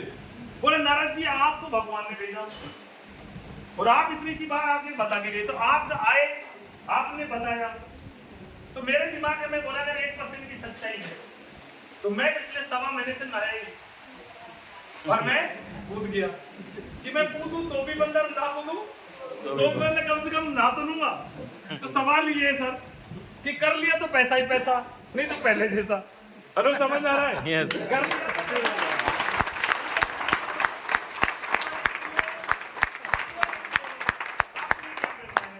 जैसा है वैसा तो रहेंगे, इससे भी खराब क्या दिन रहेंगे? Anul, yes or no? Yes. Yes or no? Yes. Take your good decision. अगर आपने डिसीजन लिया तो मैं आपको दावे के साथ कह सकता हूँ, अगर किसी को पर्सनली मेरे साथ बैठना है, you can meet me personally. TDI में मेरा ऑफिस भी है, मैं 2.5 साल से यही रह रहा हूँ, आप पर्सनली भी बैठ सकते हैं। Take your good decision. इतना मैं बता के जा रहा हूँ, आज इस कॉइन का रेट 14 से 15 रुपए है सर। 25 सितंबर 2023 ये लॉन्च हुआ था, और जहां तक हमने जितना ब्लॉकचेन में कॉइन की सर्कुलेशन देखी है, आपको बुधवार बृहस्पतिवार के बाद ये रेट नहीं मिलेगा, ठीक है? ये मैं आपको आज बता के जा रहा हूँ, ये रेट डेफिनेटली इंक्रीज होगा। और एक चीज मैं बता के जा रहा हूँ कि 25 सितंबर 2024 को इसकी एनिवर्सरी है, और जिस हिसाब से इसकी कम्युनिटी ग्रो कर रही है, क्योंकि अभी 2 महीने के बाद इसमें ना यूटिलिटी प्रोग्राम आ रहा है, इसकी कोई की यूटिलिटी प्रोग्राम आ रहा है, स्विगी जोमेटो की समझो वो काफी कुछ चीज़ें बता नहीं सकता यहाँ पे, क्योंकि बहुत लंबा सेशन हो जाएगा, कुछ सेशन हमारे और भी बाकी है। तो टेक योर गुड डिसीजन, आइए मिल करके पैसे छापते हैं, बनाते हैं, ठीक है? क्योंकि कहीं ना कहीं अगर हम नेटवर्क पर ध्यान देंगे, टेक्नोलॉजी के साथ लेंगे, तो जितने भी लोगों ने ग्रो किया है उन्होंने अपनी नेटवर्क बनाई है, टेक्नोलॉजी को साथ साथ ग्रो किया है। तो थैंक यू फॉर लिसनिंग। मैं राकेश जी को